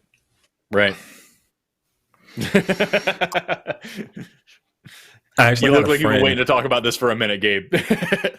I actually have my best friend who actually brought that to my attention some years ago. He used to get abused, horribly abused. And it got to the point where one day, like with any creature, when you back them into a corner enough times, they're going to say, fuck this, because it can't literally get any worse. What are you going to do?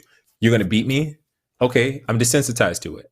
If you're always hitting your child, they're going to get desensitized to it. They're going to retaliate.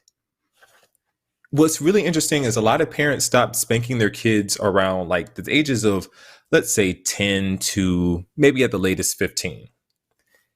The reason for that is you older now, you slower, you weaker. And this 10 to 15-year-old averagely might whoop your behind or just stop taking that whooping so well.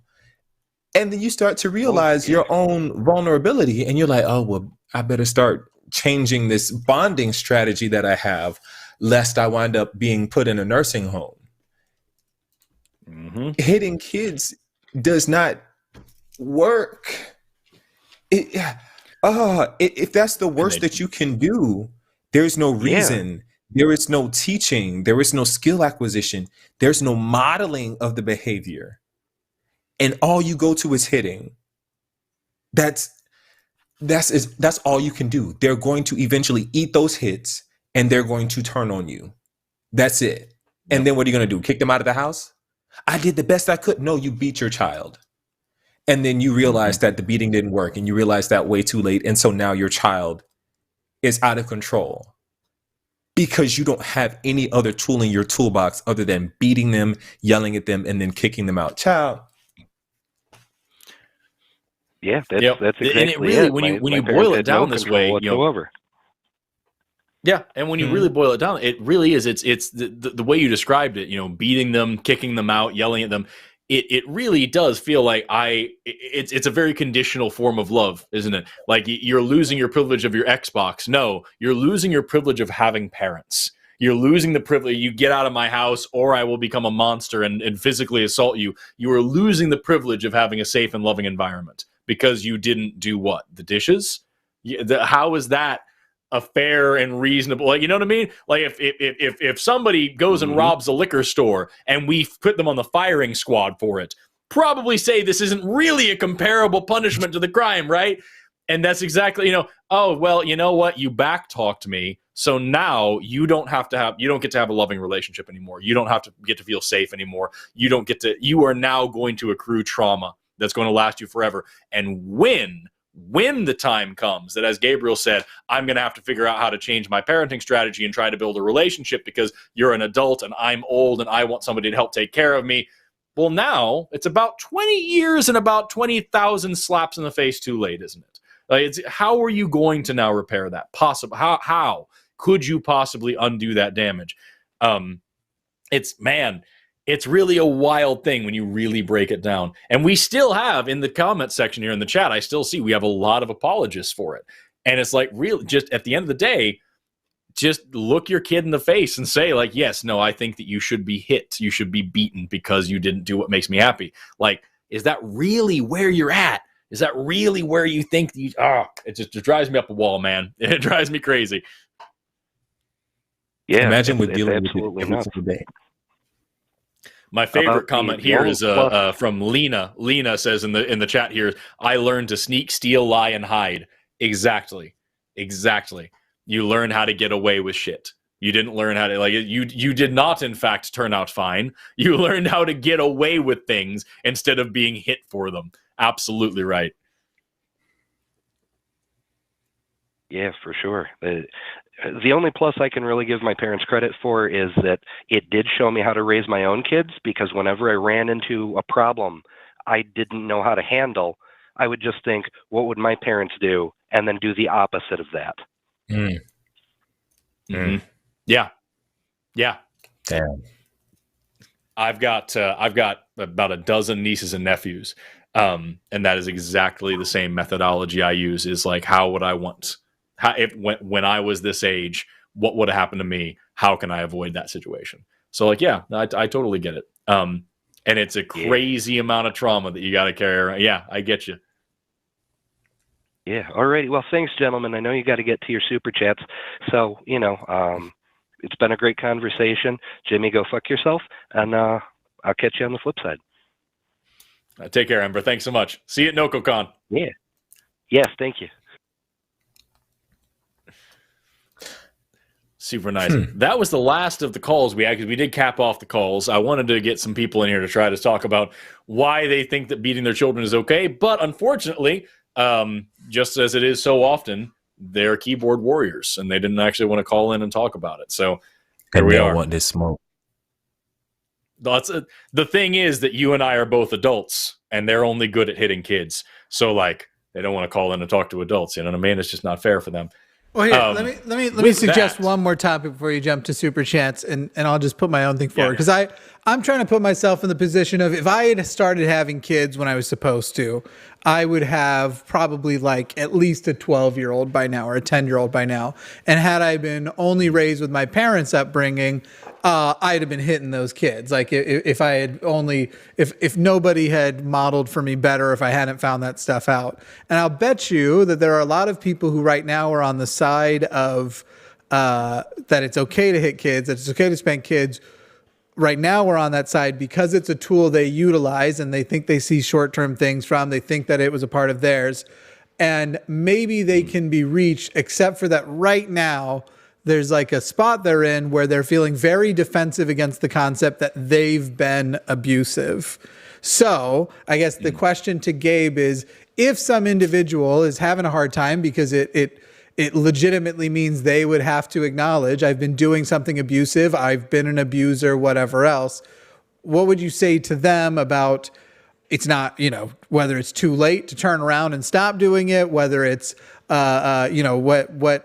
what can still be salvaged? What would you say to that person who's defensive because they're having a hard time even being willing to entertain the idea that abuse could describe something they do? First thing I would say is some goddamn therapy.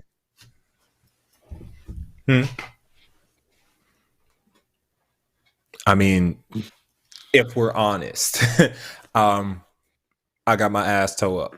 I did. My dad was far from a gentle parent. My dad slapped fire out of me. My dad put a dent in my chest. My dad shot me. My dad's insane. get some damn therapy. Do not take out the frustrations you have on a child that did not ask to be here. If we really boil it down, people hit their kids because they are frustrated. They don't have all the tools necessary, and it's a tradition of abuse. And I would like to speak to any people in the audience that are of the melanated persuasion. If you are a person of color and you are hitting your child, I want you to know that that is a remnant of colonization. And for my non-melanated people, that is a remnant of serfdom. Because rich people don't beat their kids like that. Kings and queens had whipping boys, so they wouldn't whip their children. And so you're out here whipping your child. Get some damn therapy. Get some help. Recognize that what happened to you was not your fault. It was a form of abuse. You did not become a good person because you were spanked. You became a good person because you were in society and you assimilated into society correctly. Not because you were whipped, but because you recognized the best way for me to survive is to acclimate myself to society.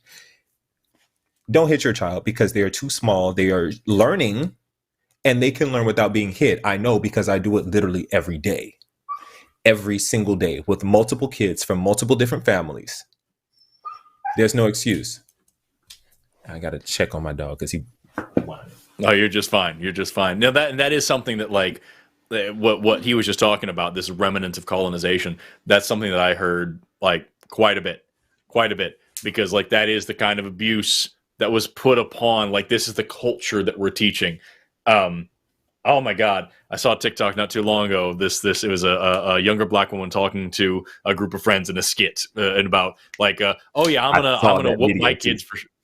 Yes, and the kids, people are like, oh, I'm totally gonna whoop my kids. I was whooped. I'm gonna do, and the woman was like, yeah, making master proud, huh? Absolutely, you're doing the exact same thing that you were taught to do hundreds of years ago. That we were taught is the right way to be. And that's why it's something I referenced at the beginning as well. And just remember, when you have, years from now, when you have this precious little baby and they're looking up at you like you're the whole world to them, that you were sitting here fantasizing about how great it's going to be when you cause them pain and trauma. How wonderful. Yeah, absolutely. That line like stuck with me, that making master proud. Making master proud. That line just burned into my brain. That was such a fucking good line. It's crazy, y'all. And just to piggyback on that as well, like if Gabe brought up therapy, and it's fucking important. But also, if you were at a point in your relationship with your child and you realize, oh shit, this actually is abusive, and like the conversations that we're having now, or maybe other people are having, is kind of making you rethink this, fucking apologize. Start there. Like, damn. Like if you want to change the way that you're being a parent, great. But abuse isn't something that you get to sweep under the rug and ignore. Mm-hmm. Take accountability for it. Take responsibility for it, and start that have the cojones to start that conversation and actually apologize. I can't tell you like the amount of that's the road I won't go down in public, but like there's the amount of shit that could be fixed with just owning up to it and offering an apology. And then saying, not only are you fixing that wound a little bit, but also what a lesson you're teaching. Yeah, adults make mistakes, even terrible mistakes. That's a huge life lesson for a kid to learn at any age. Make sure they take a little bit of the perfection complex off a little bit, because you probably gave them one by hitting them so much. So that'll help. Mm-hmm. You know what I mean? Help a little bit. My favorite parts of today's episodes was quite white, the way Forrest said quite white before, and now non-melanated.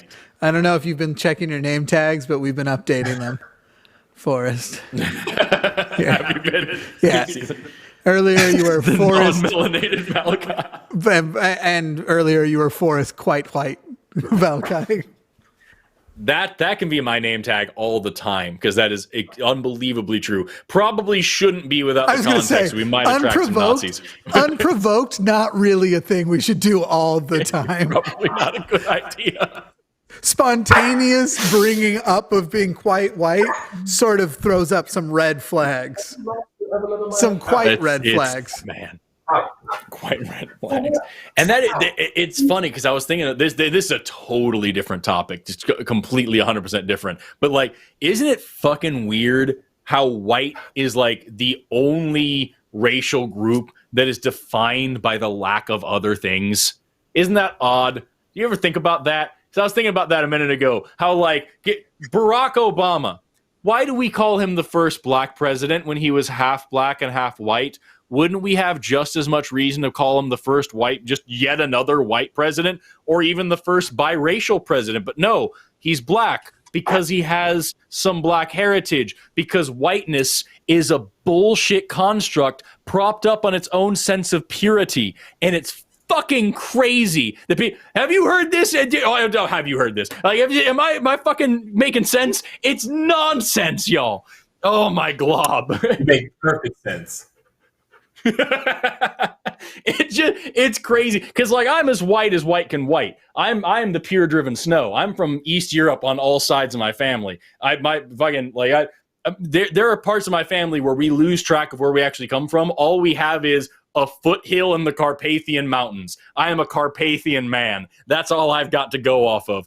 But like, except for, I grew up in this small town called Broken Arrow, Oklahoma, and it was right across the street. I grew up right across the street from this massive church called Rhema. It was a Bible college, and they came over all the time to try to convert us. And we're white with curly hair, so I guess they thought we were Jewish because that's what they would address. They were like, well, we have to. They came over in suits one time. They're like, my pastor told us if you want to convert a rich Jew, this is how you have to dress. They fucking said that out loud. And we're like, first of all, we're on food stamps. And second of all, what the fuck?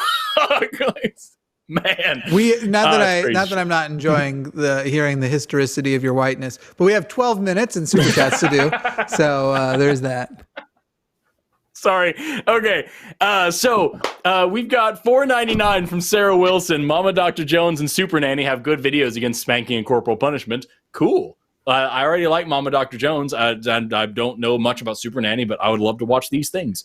Thank you so much, Sarah Wilson. I appreciate it. Send your super chats now, and everybody $5 or more. Otherwise, we have to sell the show to Ken Hovind. Okay. Okay.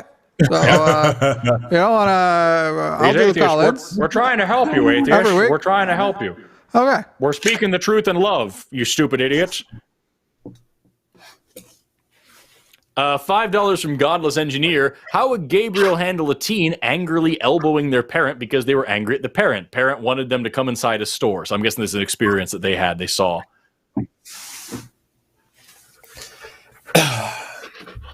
As a person who has worked with children, getting ready for the fire right now. My God. As a person who has dealt with very aggressive teens that have thrown trash cans, pulled out knives on me, kicked me in the chest, squaw in my chest, this is how I respond. Boy, if you don't keep your hands to yourself, what's wrong with you? You better put your hands down. You got the wrong one on the right day. Put your hand down. Put it down. Do it again. And I'm driving? Are you crazy? You trying to get us killed? Put your hand down. Like you done lost your mind. Child, do it again. I dare you, do it again. There really is a firmness that has to come with authoritative parenting. A lot of people really are under this assumption that just because they're kids that you can't have firmness. I am not one of those people who believes that. I'm not going to put my hands on no kid. I'm not going to yell at no kid, but I'm sure finna tell you what it is. And I'm going to tell you what it ain't. You're not going to elbow me. You're not going to... Who? Me? No. You intercept that. Put your hand down. Elbow me for what? All right, so the stuff that you want me to do, I'm not going to do it because you over here elbow me. Why would I want to help you and you're out here elbowing me? What if I were to do that to you? How would you feel? Oh, okay. So you don't like when I can't do stuff for you because you're elbowing me, right? We're not doing that anymore. You do that, we're not doing X, Y, and Z. They're either going to learn, they're not going to learn. If they don't learn, then that means they're not going to get what they want. It's kind of just simple like that. But then more to the point, when we start working on the prevention, why is that their first go-to? What are they upset about? Buddy, I really need you to stop. What are they getting frustrated about? He's only got a few minutes left. He's just so excited. Why don't they know another way to convey their anger in a healthier form? That's when you start to have the conversations You get angry. Let's talk about how you can deal with that anger in a more constructive way than putting your hands on me or trying to put your hands on me, because that's not it. That's not what we're doing here. And sir, when you have that conversation and you practice that when they're calm, when they start to get angry, you can just prompt them back to, hey, don't lose your message in your mess. I understand that you're mad, but you're not going to keep putting your hands on me like my dog is doing to me right now. Biting me for no reason. That's kind of what I would say. You see the gentle parenting on display with Gabriel and Prince at this moment. I want to throw him some. 10 euros from Jordim. I'm going to say your name wrong. I don't know what it is. Once I was on a day trip with my nephew. On the way back, the boys were overexcited and raging around in the metro. I told him to stop, but he kept starting it. What can I do in such a case? You're on the metro. I'm guessing that's the bus. I told him to stop. Raging around. Probably a train. Okay. Yeah. He kept starting it. In situations like that, where that's continuing to happen, depending on how young the child is, it's going to be either I want to just let them kind of do it for a little bit and then control where they are. Like this, it's not uncommon for a kid that I've worked with to have a meltdown in like a supermarket or something, or a place where we can't immediately stop and pull over. Like one of the kids I've worked with for a long time, he would have meltdowns in the car. They were seizure based, so it wasn't like I could stop it like that. He was having a seizure, and his seizure manifested as behavioral problems. So I would, sir, cut it out. No more. All the way stop. I would intercept him in his hands and what he's trying to do and try to restrain him as best as possible until I can get to another stop, in which case I would take that person off and then wait until they calm down. That's kind of how sometimes it is. You can't do any sort of controlling in the moment because their brain is not there. They're thinking back here. They're not thinking up here. So it's one of those waiting games. That's when you go back to prevention. When you, oh, buddy, oh my God. He just wants to be involved. He does. When it's calm time, when you're just hanging out, when you're just, when your parasympathetic system is activated, then you want to start teaching this child skills on how to be on the metro correctly without raging out, without doing anything like that. But you also got to figure out what's happening. Is your child overstimulated? Is the child tired? Is the child mad? All of those are things that you have to keep in mind and then practice when you are alone at home. I role play all the time with kids of many different ages so that they're in a safer environment to learn the skills necessary. And then I put them in that generalized environment. Makes sense. I always love this idea that everything is a teaching moment. And like, if they're acting up, this is clearly somewhere where you haven't learned enough how to behave properly. Now is clearly the time where we're going to learn a thing. Just on a math test, you get the answer wrong. We will now use this time to teach you how to do the math properly. Here you are in this situation. You're behaving incorrectly. We're going to make this now something we can learn. Exactly. We get the next slide, please, Jimmy.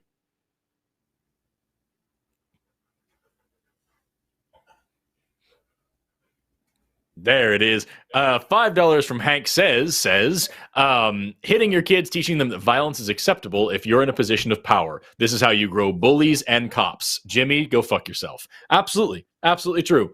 Just it's how you breed the next generation of abusers. And that's, I see all the time videos of people talking about their experiences in prison.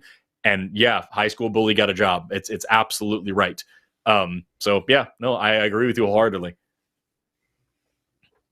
It's like when we teach people that, that science isn't real and that all the scientists are trying to lie to you and that we should teach controversies and things like evolution and the age of, you're breeding the next generation of anti-vaxxers and flat earthers. Is all you're doing is I don't know how to read a scientific paper and I don't know how to trust, a peer review. You don't have to, it's not blind faith. It's just evidence, and evidence doesn't mean Google. $10 from Lena. Love you, Forrest. Thank you so much. I was grounded for nearly my entire childhood. It really harmed my ability to succeed. Still no college education. Hopefully I'll go someday. I'm 35. It is never, ever, ever too late.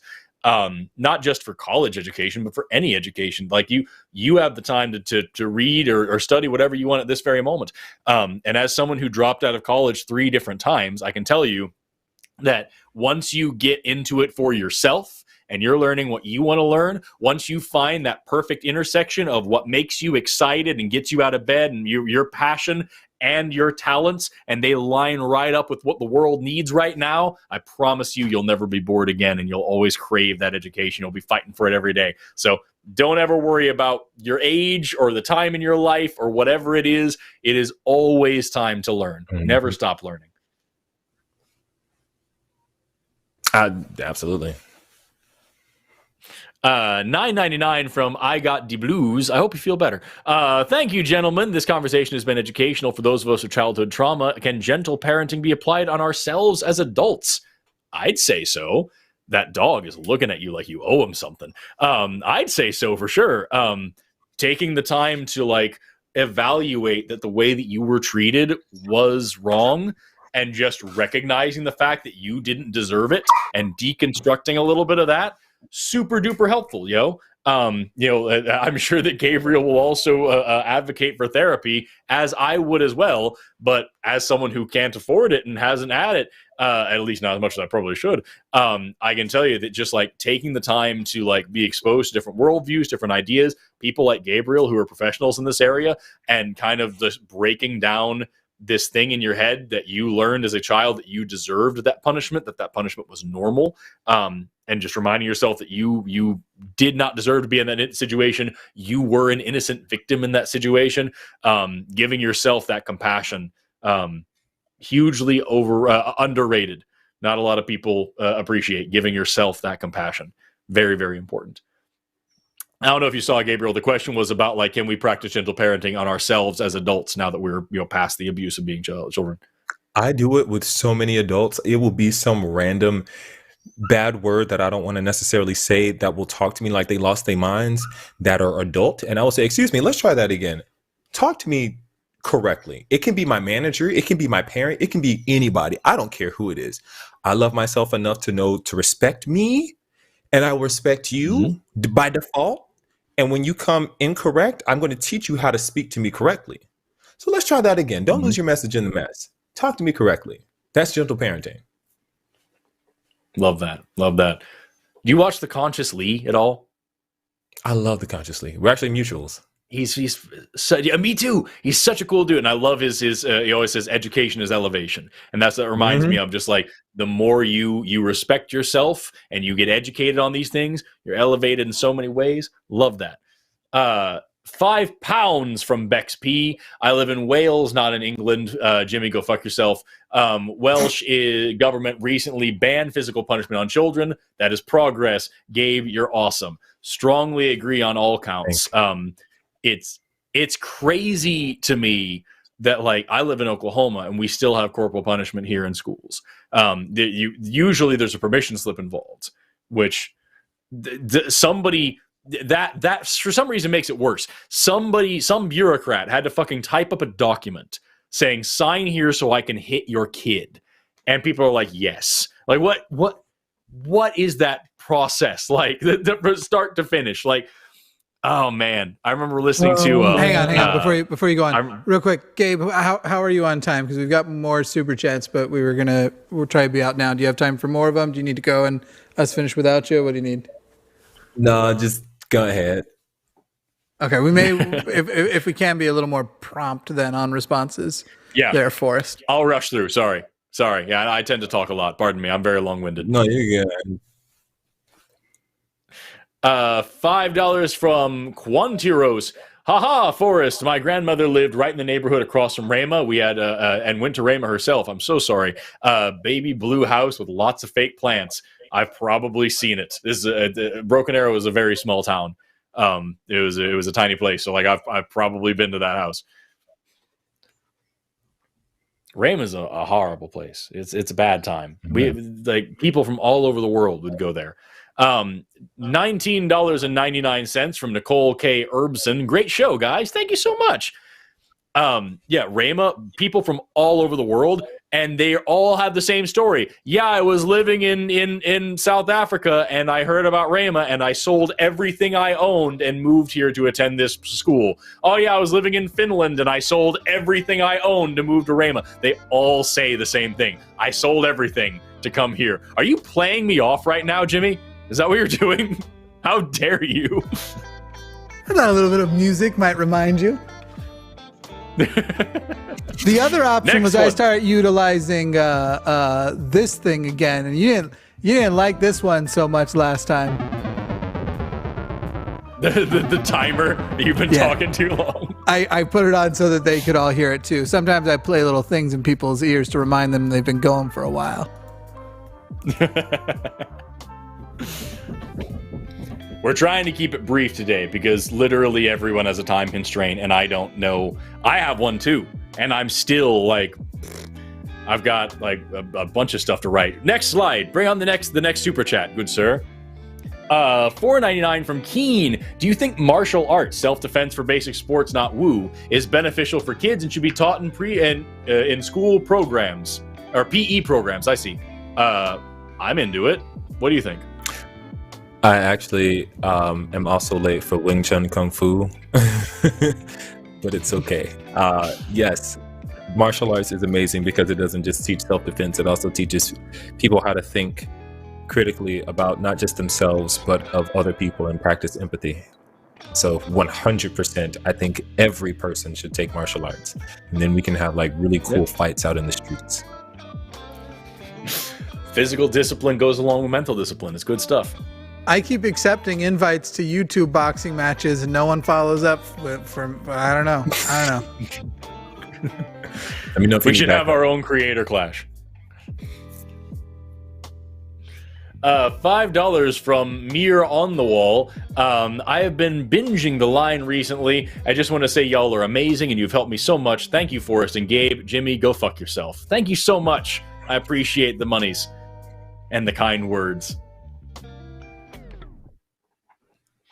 $10 from Diane Upshaw. Nothing challenges me like a 15-year-old. I was a horrible teen. Now I'm I'm now channeling my former 15-year-old self to predict my current 15-year-old. Just savage. Oh, go fuck yourself, Jimmy. Love it.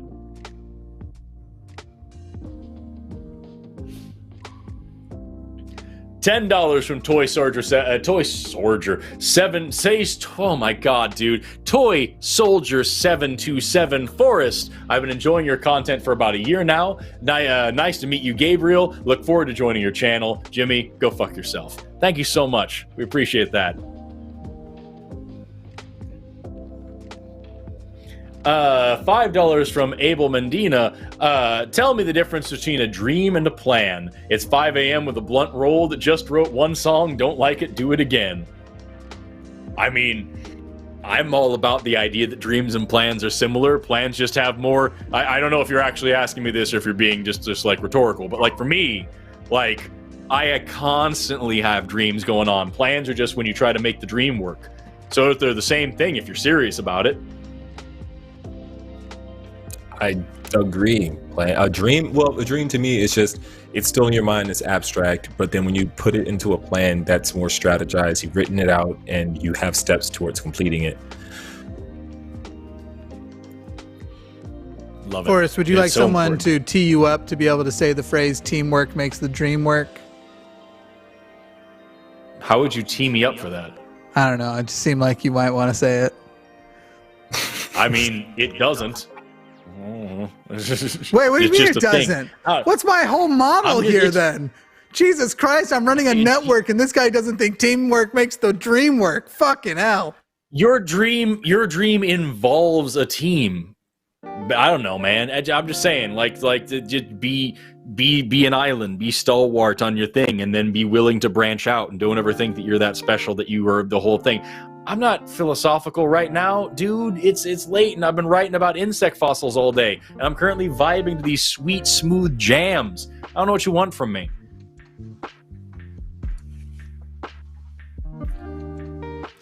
$10 from Larry Fishman. Most of my peers who spent our time in grade school making my life a living hell came from better, less abusive, and more loving families of mine, and most of them came from police, or became police. So, more loving and less abusive? Possible. Correlation isn't causation. I would say that there's probably a bit more there. Gabriel brought up being more wealthy families don't abuse children. More wealthy families also, I'm going to go ahead and guess the ethnicity of these people. More wealthy families that produce police officers maybe didn't have a lot of empathy in the home. But who knows? I don't know, man. You got something to say? If I may, most of our peers who spent time in grade school making my life a living hell came from better, less abusive. So what I have noticed with a lot of, and I can definitely tell this is probably a white family, is that white people beat the hell out of their kids and just don't talk about it. And I've done most of my clients they're white, and they beat their kids. They beat their kids. So where you think that it's more loving and less abuse, no, they usually beat the crap out of them. And then you also have, instead of physical abuse, there's also emotional abuse, there's sexual abuse, there's mental abuse. There are many different forms of abuse that can also lead people to feel powerless, abused, and then also grow up to become abusive cops. It doesn't all look the same way, but abuse is abuse. And though you may think that abuse looks one way and that you think that these bullies did not experience that, I promise you, correlation is not causation, but there's strong evidence for the fact that they probably got their behinds beat or some sort of abuse, and that led them to do what they did. I have a friend who's who wants to be a police officer now, and I know his entire life story. My father was also a police officer for 31 years, and same kind of thing. I can keep going. There are some that are good, of course, but there are some that are doing it because they're power hungry and they have no other outlet. There are some cops that are good, but if you have 99 good cops and one bad one, and the 99 don't turn in the bad one and stop the bad one, you have 100 bad ones. It's there are 99 good ones. This is the worst example. It's the other. I'm saying it's like 3 good ones, 97 bad ones. Let's be clear. Right. What I'm saying is, if you buy the rhetoric that's often pushed that most cops are wonderful people, and then there's like this one that actually did a bad thing, the one cop who stomped on the head of the guy that was already handcuffed on the ground, while all the other cops stood around and watched that happen, all of those cops are bad. Not just the one that stomped the guy's head, all of them. And then when they went back to the department and nobody stopped that behavior and nobody retrained that guy or fired that guy, that means that whole department is bad. And if like whoever's above them didn't step in and stop, that means whoever's above them is also a bad cop. That's what I'm saying. Even if you want to buy into the fantasy that most of them are good, if they don't stop the bad ones, they're not good either. That's a system. Yeah, it's almost like some sort of systemic oppression built upon like some sort of fucked up authoritarian racial prejudice from long ago. But of course, that would be what you would expect. Right. No. I mean, it's not Dr. like King the police in this country were literally started as slave catching patrols. That would be, if we had something like that, then maybe, if that was the case, then maybe it would make sense. But come on now. You know what I was surprised by? I moved from quote unquote big government Denver to Texas, which is supposed to be whatever. The cops are way more active here. It's like way worse. And they will pull you over for fucking nothing just because they're bored. They are way worse here. And yet they want to pretend that this whole place is about freedom and escape from tyranny, except for Bubba. Here in Oklahoma, it's wild. So there's I lived in North Tulsa. I'm sorry, I'll be brief. I lived in North Tulsa for a little while, which if you know about the history of Tulsa, Tulsa used to have this place called Black Wall Street, the Greenwood District, which was the wealthiest black neighborhood in the country until we had the Tulsa Massacre, where literally we shot black people out of airplanes with fucking guns and firebombed the city because the white people really, really wanted to lynch a black kid because somebody said that he touched somebody in an elevator. And the sheriff was like, that's not the law. And they were like, no, we'll just burn down the city then. And then we named fucking half the city after the KKK member that did that shit. Whatever. The point is, to this day, the north side of Tulsa, north of Greenwood, is like 99% black, and the rest of Tulsa is like maybe 10%. And so I lived in North Tulsa for a long time. I was the only white person for miles. And I got pulled over going to fucking Taco Bell at 2 a.m. and the cops would literally look in my window and be like, oh, and just walk away and drive off. And just oh, you're white, fuck off, never mind. And then like not even 2 miles from my house, like right down the road, is where Terrence Crutcher got shot because he had his hands up and was walking away from the police like they told him to, and that scared the hell out of the white cop that shot the shit out of him, because she was like, put your hands up, and he did, and then he died. And that person now teaches other cops here in Tulsa. Fucking goddamn. Sorry, I get spicy. The next one says $5 from Taishi Kojima. I'm new and single dad, and a lot of this spoke to me. Thank you, Gabe. You're a great addition to the line. Now, if you could please fire Jimmy Snow. I wish we could. I wish we could. Whoever runs the channel should really fucking fire Jimmy. Seriously. Somebody send the message. Send it to the line. Let the line know. Fuck Jimmy. $4.99. Make sure to send your super chats to tell Jimmy to go fuck himself. $4.99 from the Raven 200 just says butts, and I appreciate this out of all the super chats. No, fuck this. I'm so tired of this anti-boobs propaganda that was just constantly foisted upon us. Jesus Christ. Is there a history here? I thought the man just said butts, and I was into it. Yeah, there's a history. It's the last like 15 years where suddenly people who like boobs are no longer considered, you know, we're second-class citizens now. And I'm tired of it. This is one of the problems America has. I like hips and thighs and don't discriminate against pies. Butts are for the win. Truth. Fucking propaganda. The man's got a point. God damn it. Childbirth and hips. I have those, ironically. No, I don't. I ain't got no ass either.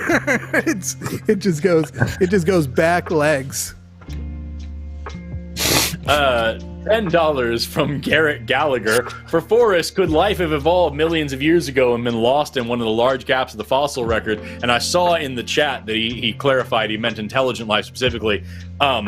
Intelligent life like ours would have shown some evidence. So like you're talking about these gaps in the fossil record, there's not as many as you think, and they're not as crazy as people like to make them sound.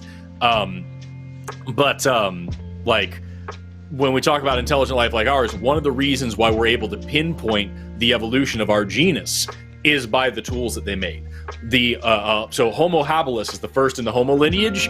We have Homo habilis tools that go back earlier than Homo habilis fossils. And so we're able to kind of extrapolate and say there was probably Homo habilis before then. God damn it. I am being succinct. Turn it down, you monster. We have reason to believe that they were there before we have fossils, and so we have a fuzzy gradient. Intelligent life like ours would have left signs, is all I'm saying, even if we didn't have fossils of them. I believe the person is referring to the fact that there have been people publicly coming out lately from the science world who have said, technically, maybe not our current society, though maybe even, there are these huge gaps of time where we have no idea what was going on in the world, and you could have had pretty advanced civilizations, and all signs that they ever existed could have disappeared, and we would have never known they were there. I think that's what the person is referring to. Yeah, that's super unlikely. It's very much not a reasonable thing to just throw out there without any real like saying that it's possible. It's like when we're talking about simulation theory. Sure, it's possible. how are you going to begin to make it reasonable? You know All what I right, mean? now let me debate it with you like I'm a young Earth creationist. Okay, fine. Explain the pyramids. Explain the pyramids. Play me off with the loud fucking music and then sit here and debate. Explain the pyramids. Why don't you? Can you explain them? Explain them right now. Right now, from start to finish, the pyramids. Otherwise, it's much more reasonable that Santa did it. Just because you're like, I know what you're saying. There's actually people who say it. They literally wrote it the fuck down.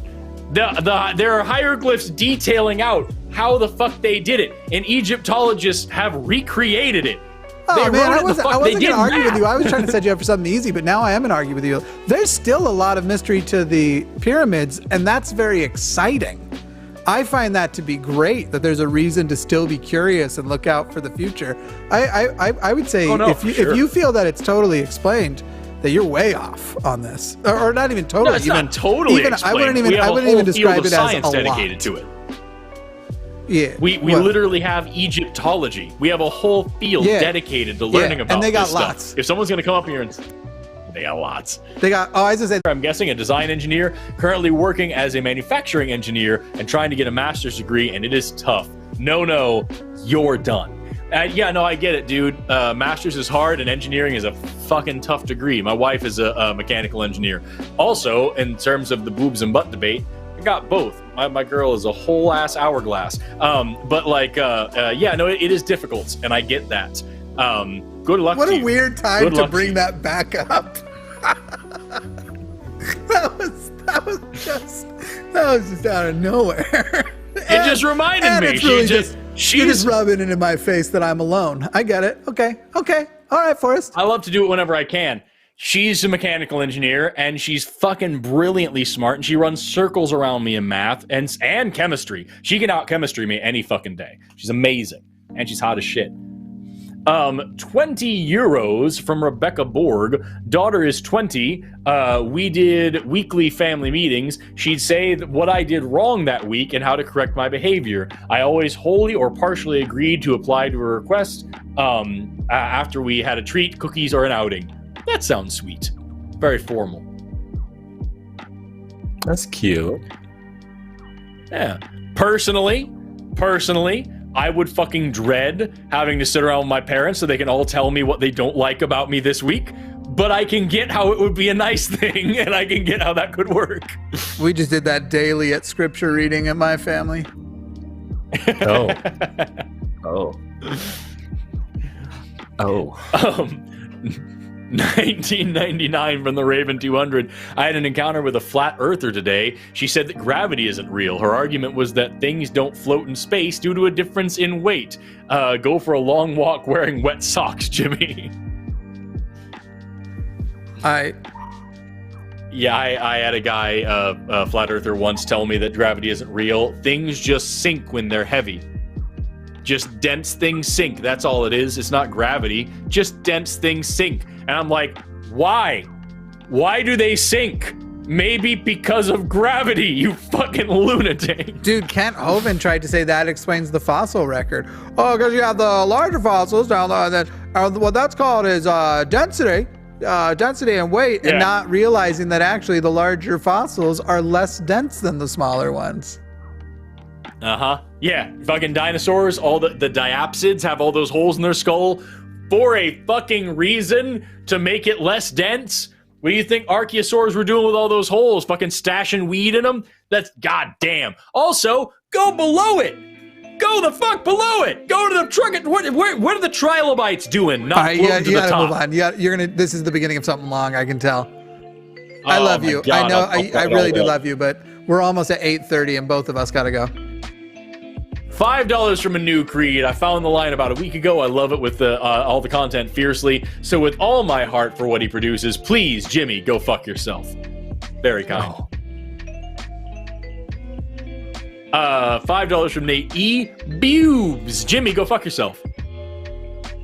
I'd like to propose that it's actually pronounced Bubes, but that's just me. Gabriel, you got a position on this debate? I'm more of an ass man, personally. But how would you pronounce B-E-W-B-S? Just the pronunciation. Bubes. Yeah. Bubes. It's bubes. Bubes. Yeah. French. Bubes. Yep. French. Last one before we finish up. Hey, everybody, go get Gabe's book. It's awesome, and the link is in the description. And then there's a whole bunch of stuff we would have done, but one, Forrest abandoned the outline after the very first time he used it, ignoring that there is mid-show and end-show stuff to do. But there's tons of really good shows this week, and they're all live on the thing, and we'll definitely have Gabe back. But check out his book in the description. All right, here is your last super chat. And let me just say this: when it's time to go, when you say goodbye, then do that thing they do on the news. Don't make any sounds. Just pretend you're like wrapping up and putting stuff away. You know what I'm talking about? The way they act they're like, but on camera. Yeah, do that. Okay. To $4.99 from Mad Mads. Go fuck yourself. I want to hear Forrest splain. Very kind of you. And with that, it's time to wrap up. Before we do, Gabriel, where can people find you out there on them interwebs? I am on TikTok under _indomitable_blackman. I am also under Instagram as the Giant Gabe, the Indomitable Black Man. One of those. They're all connected. You'll find me. Just type in the Indomitable Black Man. All of my content will come up. You can't miss me. I'm a 6'8" black guy. I'm there. Excellent. Well, I want to thank you so much for coming on today. You've done an amazing job. I loved this conversation. I hope that people learned from it. We had a really good viewing, and I'm sure this will continue to grow. I want to send as many people your way as possible because what you teach is invaluable. And with that, this has been HOSTility with me, your host, not Gabriel, but Forrest Valkai, the much shorter, I'm not used to saying that, much whiter man, your science teacher. Have an awesome day and never stop learning. Good night.